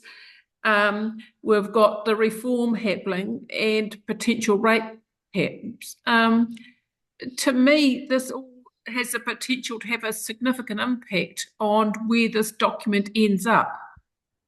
So at what stage do we, I guess, put our energy on, or certainly make time for energy ahead to enable what we will know to become known and impact on this document, so we're getting the best of it for Southland and Otago.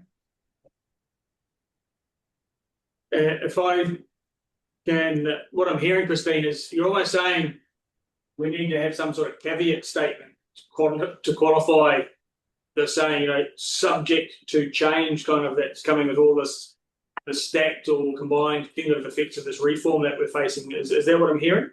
Well, I guess it's when does this document become final, and what opportunities do we have to influence it with the latest information? So we're not doing it all in a rush at the last minute, given there's significant change ahead. Okay, yeah, thank you. Yeah, thank you, Christine. So there's still a lot of work to do on the document, and so we still got to add in a whole policy context section. So that'll talk about all the moving pieces in terms of legislation, funding, the GPS, the timing, and all of that. So there's still a lot more work to be done on that. And then the document isn't looking to go out to consultation till next year, potentially around March, April-ish. So we've still got a lot of room to move things around. And we're watching the environment, so we can make updates as it's going through. Thank you. And I guess the ultimately the only ability we've got to come together and is to look closely at our future meeting dates, and even I think the next one's on July the 24th or sometime, and there's going to be decisions made on Head Start at the 9th of August, and I would think, is it useful to have this meeting prior to that, because that could have an impact as well, but just putting it out there for comment. Yeah, I mean, at this point, I would be reluctant to seek to change the dates on our current meeting schedule, because I suspect people have fought hard to preserve the freedom to attend those meetings on the dates they're scheduled. And I think we just need to remain reflexive to what we know is confirmed and what isn't confirmed as we step through this process progressively. Yeah, that would be my thoughts at this point on at least the meeting schedule that's going to give us for the remainder of the year. Any comments from you, Dean, or just before potentially moving that next meeting out because of Jane? So what we were hoping to get when the dates were set was we were hoping to get at that time we were thinking the draft GPS was going to be coming out in the centre when those dates were set. So that's what we're kind of centering it around that date. And then also what we've done is we've brought stuff forward into this meeting here to get confirmed. So there's potential we could push that out by a month. Okay. Yes. There is potential to consider. There's about a month slack in your schedule. Is that what you're indicating? Yes. Okay. Yeah. Right. Have a look at that. But again, we have to have that kind of see what's going to work. Okay. I'd like to see what Mr. C last week doesn't come to GC sort out pre-election. Exactly. Yeah. It won't be. Yeah, I mean, to that end, to me, the point where we as members have to be most flexible in terms of meeting dates is next year. It's the first 6 months of next year is the most uncertain, but also the heaviest workload in terms of adjusting documents at an officer level, but hearings and everything else, and moving pieces of advice. Yeah. Okay. Yeah.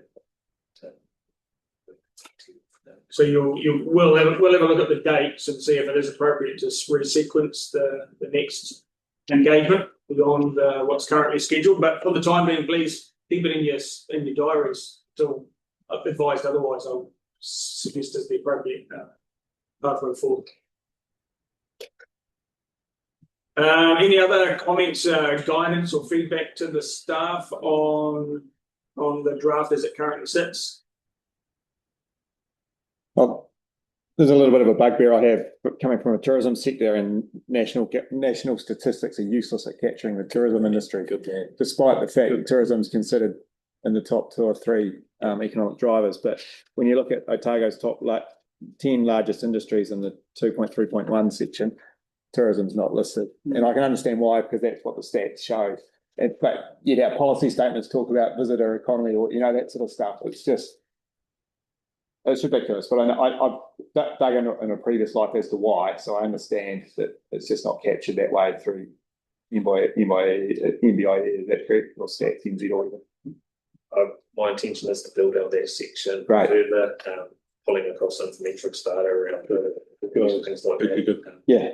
And to beef that up, Yeah, it gets captured in stupid things like retail or something other weird. It's just out of control dumb. That makes it right. Yeah, thank you. We provide the meeting, we take the credit. That's how it works. Any other feedback at this point? Look, and I think you mentioned it in the ports. You talk about Oban and the ferry, and you're not sure about Milford. But on appreciating it's probably just a bit of the map of the South Island Chairs meeting. But at Milford Road and the whole network and airport around there are quite critical assets, but they're not included, I think, in the pictures. The road itself. Yeah, it's on State Highway, is it? Or is it? Yes, that's right. No, that's that one, yeah, about there. It's sorry, it's not given place. Yep. Milford. Key infrastructure is the man who drives pretty important, drops the ball. Yeah. Damn straight. So that's why I was there, looking at that and thinking it looked like Wanaka. Okay, if there's no further feedback, there were 4 recommendations accompanying this agenda. The recommendations were that the committees note the report, provide direction on any changes required to the draft vision, objectives, policies, and investment priorities. Adopt the draft vision, objectives, policies, and investment priorities, subject to changes identified in recommendation 2. And then the 4th one was provide feedback on the draft RLTP sections in the attachment draft statement for the RLTP. The changes required in recommendation 2, we've discussed those and summarised those. Plus, we've discussed some of the feedback in respect to recommendation 4. We've just had in the discussion we've had. So, do we feel comfortable that we could move all of those 4 recommendations in one? Yes. Okay. KDU. Oh, I'll leave it to someone else for the name. I'm happy to. No one else wants to. Alistair, will you? Oh. No, I'm not up with it. I'm learning. Okay, so Kate's moving it and seconded. Second. Yep. Steve? Second goal. Quentin was happy to as well. So all those in favour, please say aye. Aye. Thank you, Kerry. Well done. Thank you for that, all that hard work today, but knowing that there's more hard work to come on that one. So. You wonder why we've got staff leaving. Okay, 9.2, New Zealand Transport Agency General Update. James. So you've all got a pre-circulated presentation. I'm doing this low tech because I'm using my thing. I'm happy. I don't know whether you want a presentation up online or I can just simply talk through the slides. But I'm happy to just talk through them and people can work out where I'm at. And ask questions as we go. So look, the first slide I always sort of have to sort of apologise for, given all the caveats we've already given. This is the current time frame for the NLTP. I saw it pop up in Ben's presentation earlier from SIL. So this is the current time frame we're working to, subject to all of the known caveats and all the unknown things that we don't, when things change, we'll change it. But you heard in the workshop this morning, the key date that I think all the RCAs and everyone are working to really is the mid-August. Getting stuff loaded into TO, it drives everything that cascades off that. So, we'll update our advice, if things change. I'm going to talk about fire rates in a second, so I won't talk about that in the time frame. The other bit that you will all be really keen on is the advice that is coming towards the end of the year in terms of what we think of the indicative allocations are for your continuous programs. Again, we're just as hamstrung as you. We need a draft GPS in order to be able to set those we're all flying blind. We'll get something when we get something, and we'll adjust when we do. I apologise. Last time round was deeply painful in terms of the data. Update everything. It doesn't align with your long-term plan timeframes, so you're all busy pulling those together, and we're just going to have to make the system work by way of amendments, probably in the first half of next year. It is what it is. Although I did note the Minister referenced the Minister earlier, Nita, the Minister did say in front of the Select Committee last week that he acknowledges that the timeframes don't match up very well, and it is deeply painful for everyone to try to make it work. So on to the next slide, and the other key piece of NL2P development. We are getting closer, matter of weeks, certainly a month, to giving you the latest update in terms of what your FAR rates are likely to be for the next triennium. It is pretty much the most important piece of information that you need in terms of building your transport programs, because it's how much subsidy you're going to get from us. So expect that soon. It hasn't, as I say, it hasn't quite landed internally yet, but it is getting very close. I can feel a line forming virtually towards me for people who wish to relitigate it, but we'll get there when we get there. Next. Did you make any progress with regards to that being able to be split? No. As in you made no progress? It will not be. It will not be split. Okay. Yeah. I actually asked the question of some of the stakeholders and was advised that Otago might be worse off at this point. Okay. Yeah. The show referenced again in the workshop. This is just to let you know our program is busy being built, but as I just said, we're as blind as the rest of you. I really like our draft for Otago Southland, but it is unfeasibly long. So the key question will be how much money do we actually have in the state highway activity classes in order to, and therefore how far down the list can we get? It's wonderful when it's not constrained at all, because it's an excellently long list. You'll want to know how much money we've got, how far down the list we can get. Again, subject to things, we'll know when we know, but it's being built. If you've got specific questions about specific items that you want to see, specific bridges or things like that, always have to have conversations about where they're sitting. Next slide. Suppose part of the answer to that is we won't know because we don't know yet. That's exactly it. We're all flying. That's what I said. It's profound. We are all flying blind. We just don't, particularly with Three Waters coming out, we just don't know how much space is there. Yep. And whatever, and with rates capping and the like. Yep. So I did just want to touch on the national ticketing solution. As a bus user in Christchurch, I can report, as a non-concession bus user in Christchurch, I can report the solution. I'm not 65, nor am I a student. The system is working well, such as it exists in Christchurch. But I did want to note that the next PTA off the rank after Christchurch gets the full rollout towards the end of this year will be in Otago.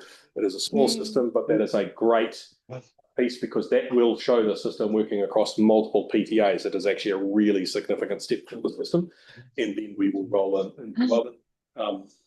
It genuinely will be good. It will be great for those particularly operating really out-of-date systems like Canterbury for the consumer data that it gives PTAs to be able to understand what's actually going on in the network.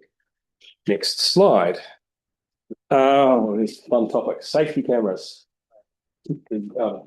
How we refer to speed cameras. I did just want to note, you may have missed it, but you may not have. We are in the process of rolling out average safety cameras. So this is a system akin to what you'll find in Australia. Moving on from simply having static cameras in one location, this is effectively a series of cameras along a corridor that takes a photo of your number plate when you enter the corridor, a photo of your number plate when you exit the corridor, looks the average, the time it took you to do that corridor. If you do it too quickly, you can't possibly have been travelling the speed limit and issues an infringement accordingly. We are rolling out one corridor just south of Dunedin, and the other corridor in this part of the country that ought to be on your radar is Kingston to the turn-off to Milford. They are both high-risk corridors that see far too much death and serious injury on them. The evidence we've seen from, as the top line says, from rolling out the Matakana one, which was the first one to go live in New Zealand, we had 88% of vehicles travelling the speed limit beforehand. We see 99% compliance with the speed limit now. It is fantastic at lowering speeds to the legal limit. Is that likely to be the case on a tourist route like that? Because the biggest risk on that route are tourist drivers, and I suppose so that what's the education process that's going on? We'll see, but I don't think we have any reason to believe that people won't comply for the same reasons. But I mean, rolling it out will be the proof. Will be the proof of the pudding. I would note that you know, because tourists get a lot of flack, and they certainly show up in our stats. But look, we didn't see an improvement in road safety during COVID. Exactly. I get that there might be localized instances where it's issued, but all drivers are unable to drive badly. On that average speed camera thing, yeah, James, will the fines be graduated? Like, so. Yeah, that's a really good question, actually. Yes, I believe they are.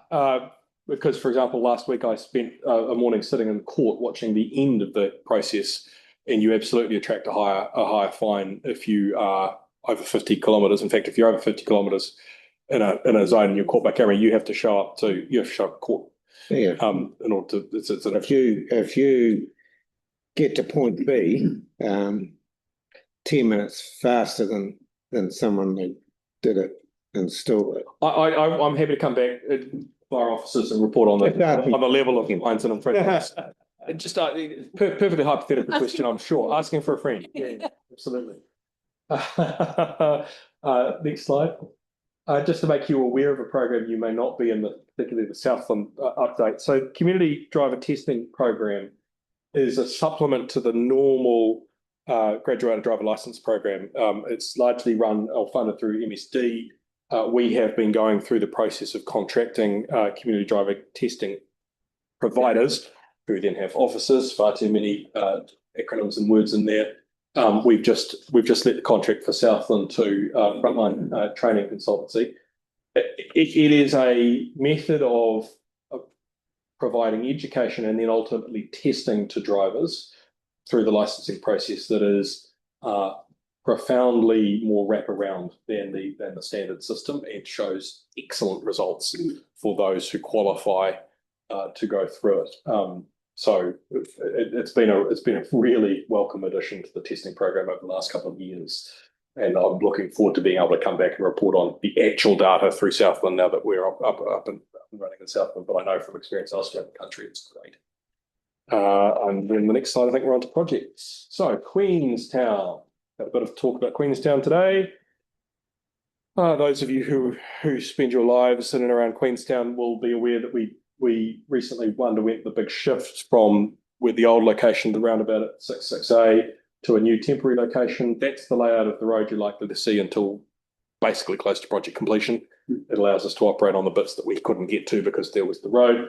It is a massive project. It is far more than just a set of lights, although I understand why people can think that that is what it is. It provides significant improvements to the core of the public transport network. I'm always happy to try. I'm still trying to arrange site visits for elected representatives who are in Queenstown. One piece that hasn't made it to the slides because it happened too quickly, I do want to confirm for those who really, really care about the local details. Happy to confirm that we have now secured the funding to change the scope of the improvement, the part of the package that was for the intersection at Ladies Mile, to move from a roundabout to a signalised intersection at Howard's Drive. At Howard's Drive, absolutely. On Ladies Mile. We were only funded for a roundabout. The growth has absolutely overtaken that.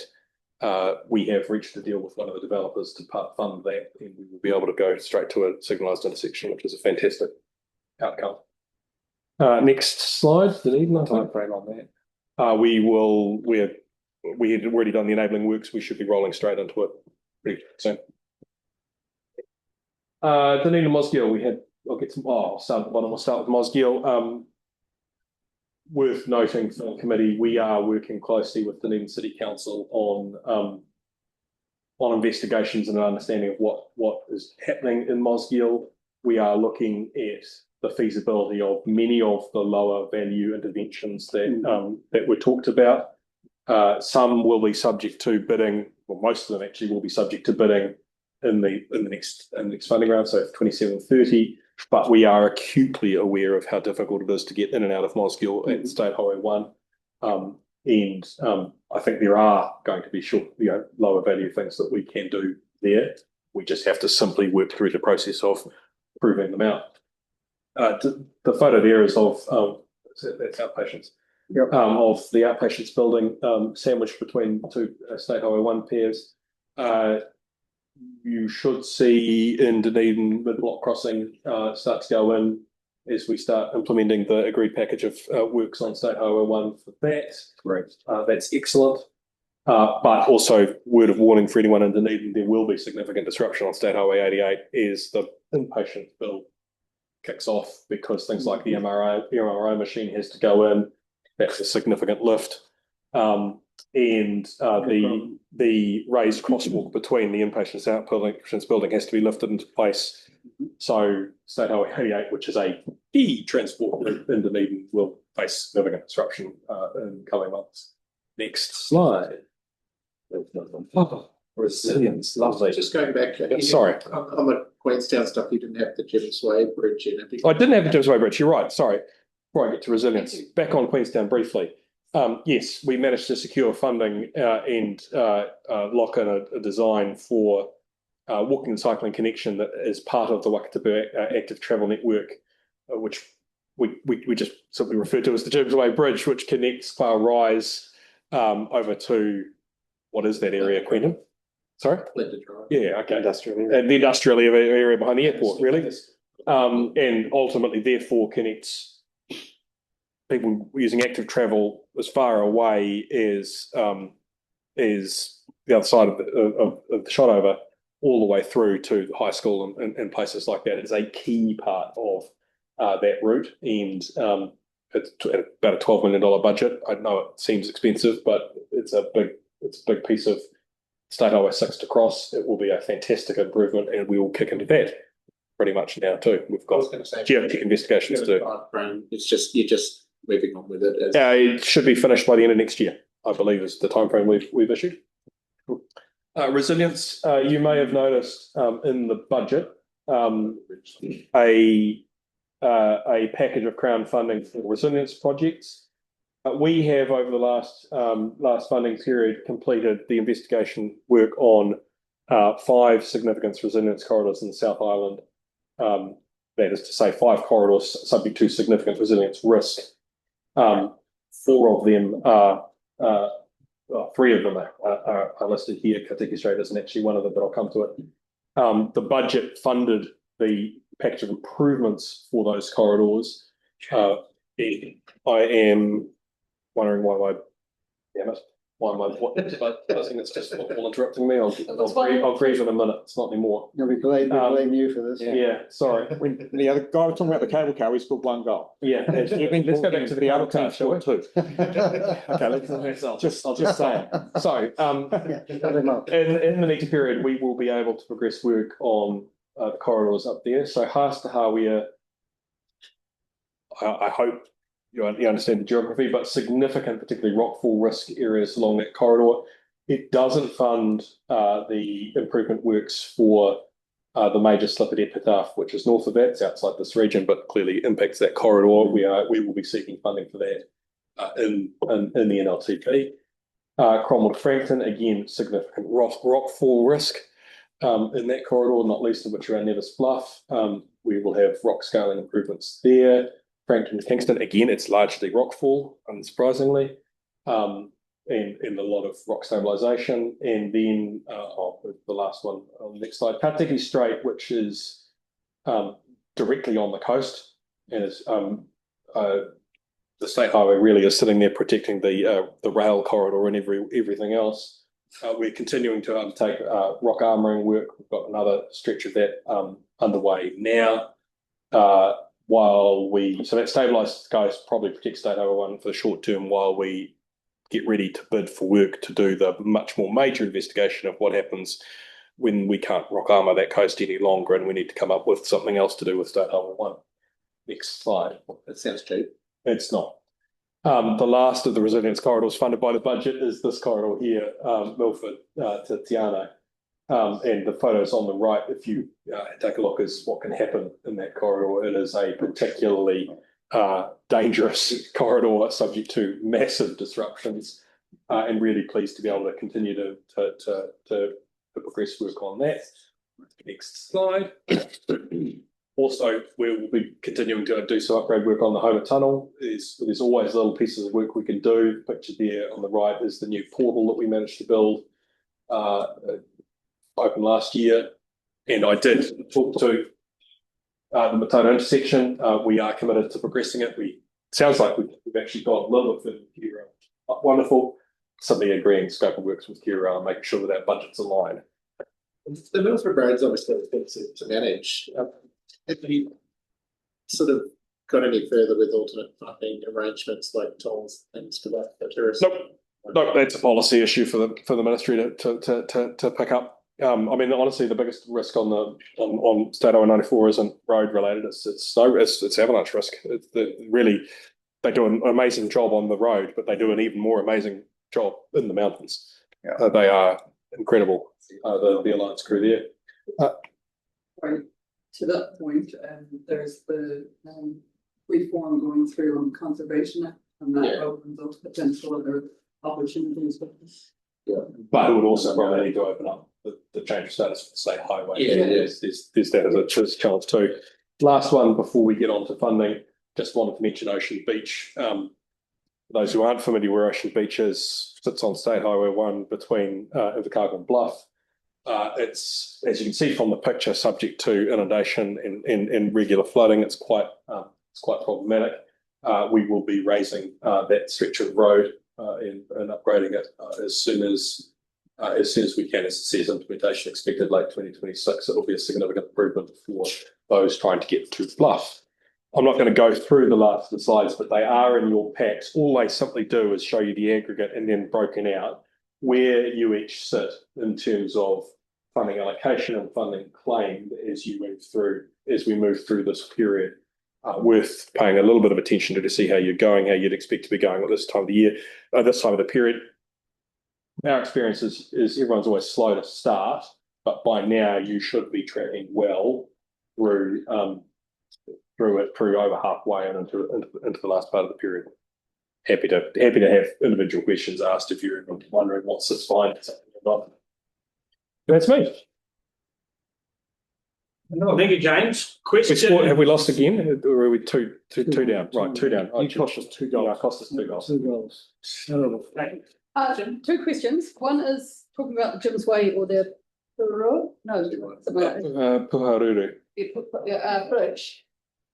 Is that we've talked about value for money, and I had someone. And we have value engineered that within an inch of its life. I had someone suggesting that it was a high cost for what could have been a simpler bridge, and I'm just testing. So that criticism usually comes by comparing it to a trail bridge, a swing bridge. This is built to our bridge manual. It is a shared use path. It is going to survive an earthquake.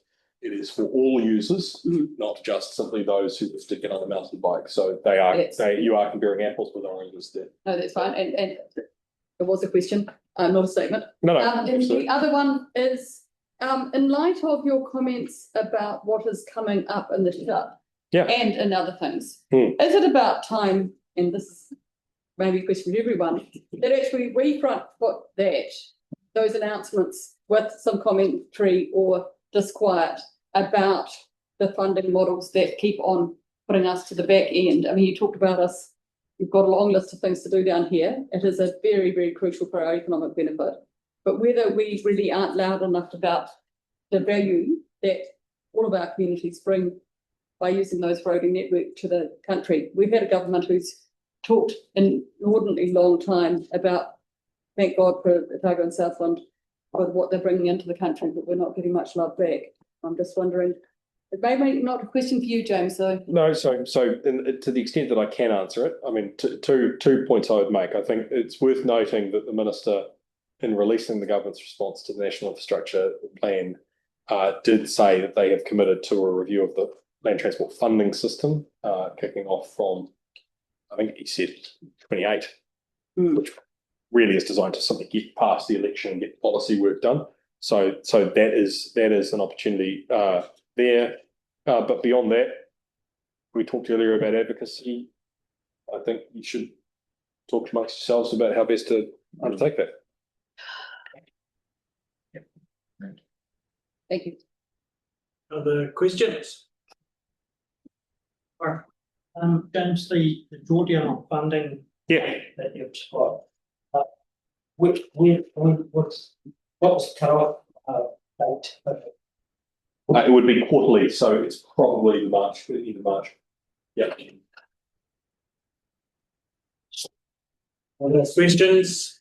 Yeah. Yeah. Happy to give you an update. Okay, so the recommendation for this agenda item was to note the report. And there was a second recommendation was to provide any feedback on matters raised in this presentation. What I've heard is a series of questions, but no feedback. So in my perspective, perhaps the recommendation is really just to note this report in this instance. Yep. Very good. Please include the funding at the new bridges before the next update be great. Noted. Or you get it to the regional deal and have a competition that happens first. Would someone like to move that we note this report? Yeah. You, a seconder? Yep. All those in favour, please say aye. Aye. Carry. That brings us to the last agenda item, which is joint item 9.3 on page 97 of our pack. This is an update on the South Island Regional Transport Committee Chairs update. That particular committee's had one meeting to date this training. We're fortunate to have the recently minted chair of that committee in the room with us. Congratulations to Kate on picking up that one. Herding the cats from a South Island perspective. Leslie's going to speak to some of the highlights. Briefly, you've probably taken most of our highlights, unfortunately. Also that Councillor Adams from Marlborough was put as deputy chair, so that's a nice coverage from north to south of the region of the South Island. The key themes of the meeting were collaboration across the regions, RLTP and national direction and better alignment with those, and that engaging better with NZPA, Kiwi Rail and government, so, which I think we've achieved in this meeting as a good start off. Just clear messaging that many of our challenges are to do with resilience, freight and funding, and ensuring the South Island has a collective voice in that. I was going to discuss as this topic the pre-election advocacy cause that we may have worked through in the workshop, but due to time constraints, I will propose that we would put these out to the chairs initially and then send it out further to the rest of the elected members to be refined for the next South Island Chairs Group, which will be on the 13th of July. And that's yeah. Perhaps just observe it, because it was the first meeting for the trinium, it was very much there was an induction focus to it to allow those new to the work to understand the obligations and commitment and why we meet across the South Island. That was helpful in that respect. Are there any questions on that particular agenda item?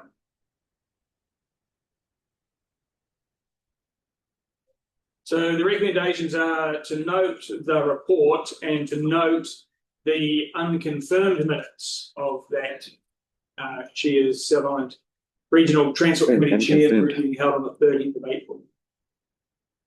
Someone happy to move? Thank you, Kate. Thanks, Friday. Alistair, that you were at that meeting, weren't you? Yep. You want to second that I'll one? see that. Very good. Thank you. All those in favour, please say aye. Aye. Thank you, Carrie. Thank you.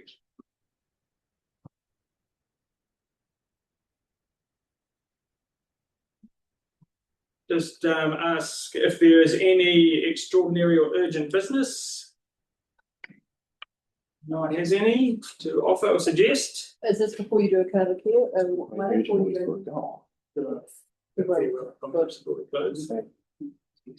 Just to confirm, at this stage, the dates of the next meeting are currently scheduled. The next meeting is currently scheduled for Friday, the 24th of July in Alexandra, kicking off at 10 a.m.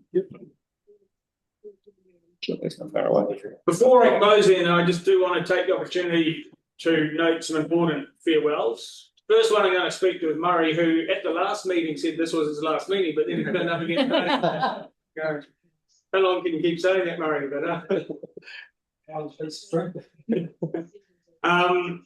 So I just want to acknowledge your input from the Gore District Council perspective to the continuing efforts of the Regional Transport Committee in a combined fashion across Otago and Southland.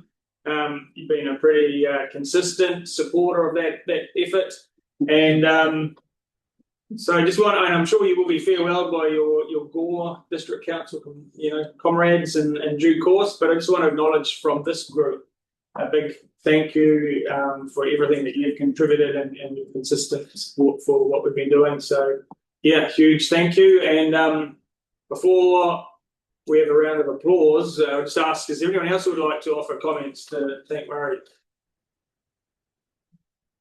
Just going to check. Because I'm sure there will be Gore celebrations. It's not Gore occasion, Gore District Council occasions about this, but yeah, you choose we thank you, and if people would just show their round of applause, that.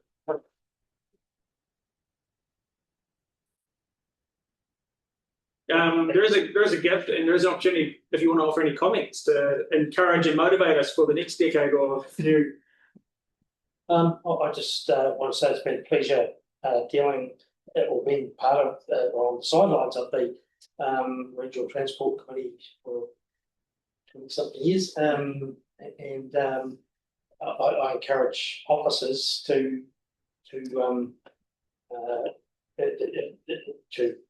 liaise with their members and do make a comment if it's appropriate and necessary. Brilliant. Thank you. Thank you for sharing your cake. Appreciate it. The second farewell is for another stalwart of our community, and that is Russell Hawkes. I did have a few comments, and I think these might have been crowdsourced from a few staff members because there's a series of bullet points I've been asked to speak to. And I'm not sure they necessarily flow in a structured sequence, that they might be bouncing around a bit, but I'm going to go through them because the collective of these bullet points, I think, helps speak to the calibre of Russell's contribution to the transport space. So an extraordinary contribution to the transport sector and how we work across all of the country, and indeed strong connections and relationships that Russell has helped to build across the transport sector, including, and there's a series of acronyms, TSIG, REG, MOT, NZTA, and others. I have certainly observed this, and it's consistent with what others have reported, that your leadership style is calm, warm, wise, and steady. And you've created space for others while still guiding the group forward. So, appropriately stepping back and allowing others to make mistakes before you step in and correct us. So thank you for that. Note that you didn't just chair meetings, but set a tone of respect, trust, and collaboration. Reflect that many see you as a kaumatua of the transport sector, a mentor, a steady hand, and very much a source of reassurance, because it is a complex space to play, and at times, certainly as someone who's new to the game, really valued those car trips to the need, and we had 2 hours to probe your knowledge and experience of what's going on here, how to make sense of all this. I think your impact has been on a significant scale across the sector, across the nation. So you are going to be leaving behind a bit of, someone's used the term here, a Russell-shaped gap that will be difficult to fill, and we're going to require some multiple people, probably across different roles, to deliver an equivalent to the capability that you provide. You are leaving the sector in a significantly better place with stronger ways of working, stronger collaboration, and the way that you have guided us probably reflects that you do have a genuine care for people, bringing people together, and you've really shown a commitment to supporting others. Many of your colleagues have struggled to find the words to express your impact, which we take as a positive thing. And I think, perhaps from our point of view, just know that you're leaving us. I struggle to imagine that could leave us in a better position than you've left us, given all of your investment in developing others and ensuring that there are those people who are equipped, experienced to fill your shoes as you step away from the challenge. So I do think that I'm then confident that you are not fully withdrawing your experience and advice from us, and you've assured us that if we need to talk to you and ask questions, you'll be available within a reasonable time frame to respond to questions that might emerge. And so I suspect we may not have seen the last of you, but I just want to express a big thank you on behalf of the team, Russell, for your leadership, your mentorship, and the privilege of having worked alongside you and learned from you. So thank you very much indeed. We do have a gift and a card for you as well, and we also want to thank you for the cake you shared with them. So, much appreciated. So a big round of applause for Russell.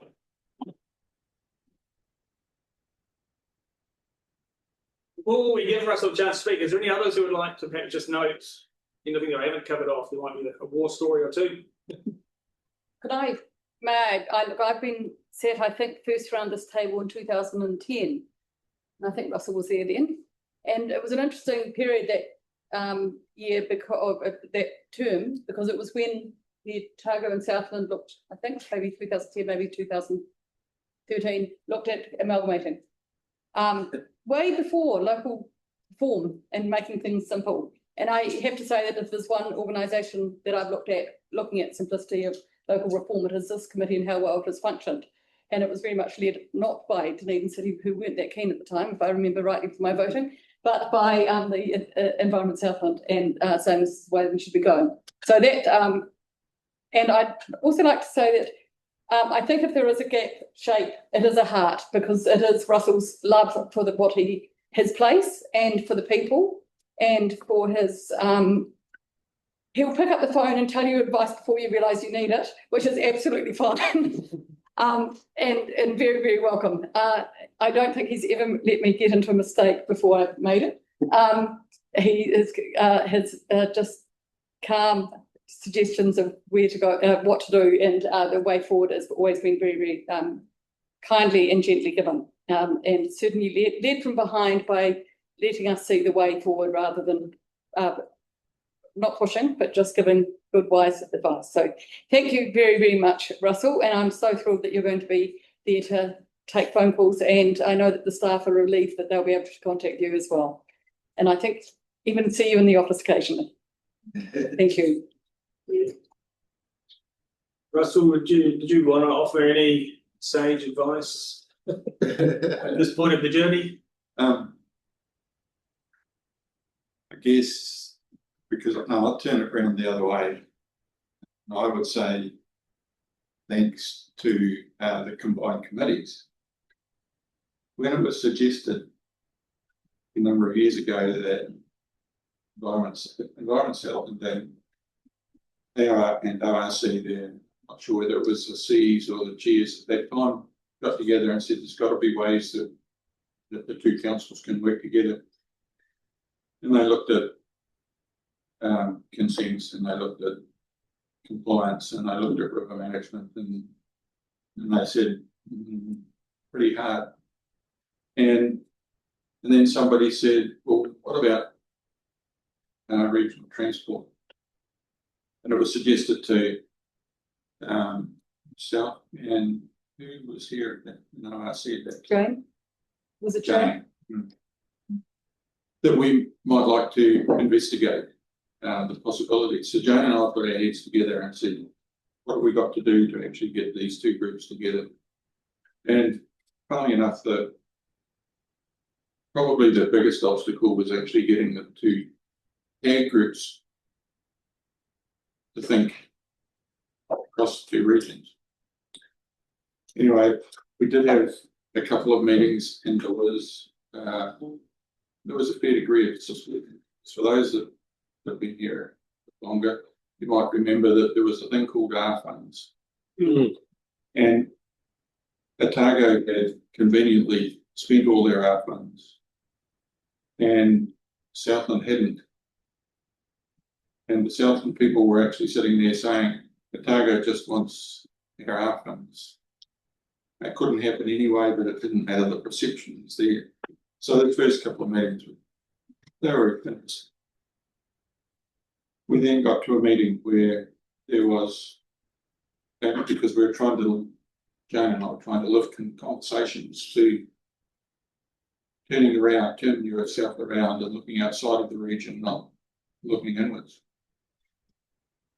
We had I forget the member at the time, they asked a question about what was happening with the flooding on State Highway 1 on the other side on road. It was a Southland member. And I thought, wow, that's the start of a longer vision. There was another question in the same meeting, and it was about the slips, James, on the past parts. So here was a question from, once again, it was a Southland member, but a Southland RTC member crossing the Otago border and getting into the West Coast. And I think from that point on, the two committees gelled. So I would actually turn around and say, thank you for giving me the opportunity of being involved in what I think is a significant success story in collaboration. So that, if I've managed to contribute anything into that, or if I have, I know that there's generally rules within councils that say that staff are not to have too in-depth conversations with their councillors and recommend, etc. But sorry, when you're in the car with two councillors, it happens. So if I've contributed, or if I've said things at a school, or if I have tried to point you in a direction if you want to go, I'm very sorry for that. But I would say it's been one hell of a ride. I've enjoyed every minute. Thank you for your recognition. Thank you very much indeed. Next round of applause for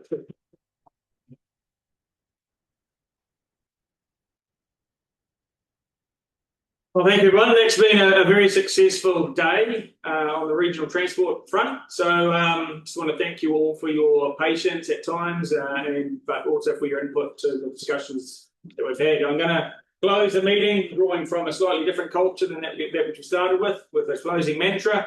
May the road rise to meet you. May the wind be always at your back. May the sun shine warm upon your face. May the rain fall soft upon your fields. May the hand of a friend always be near. May good luck be with you wherever you go. Thank you very much. Thank you. Wasn't with the New Zealand team. Bruce Easton.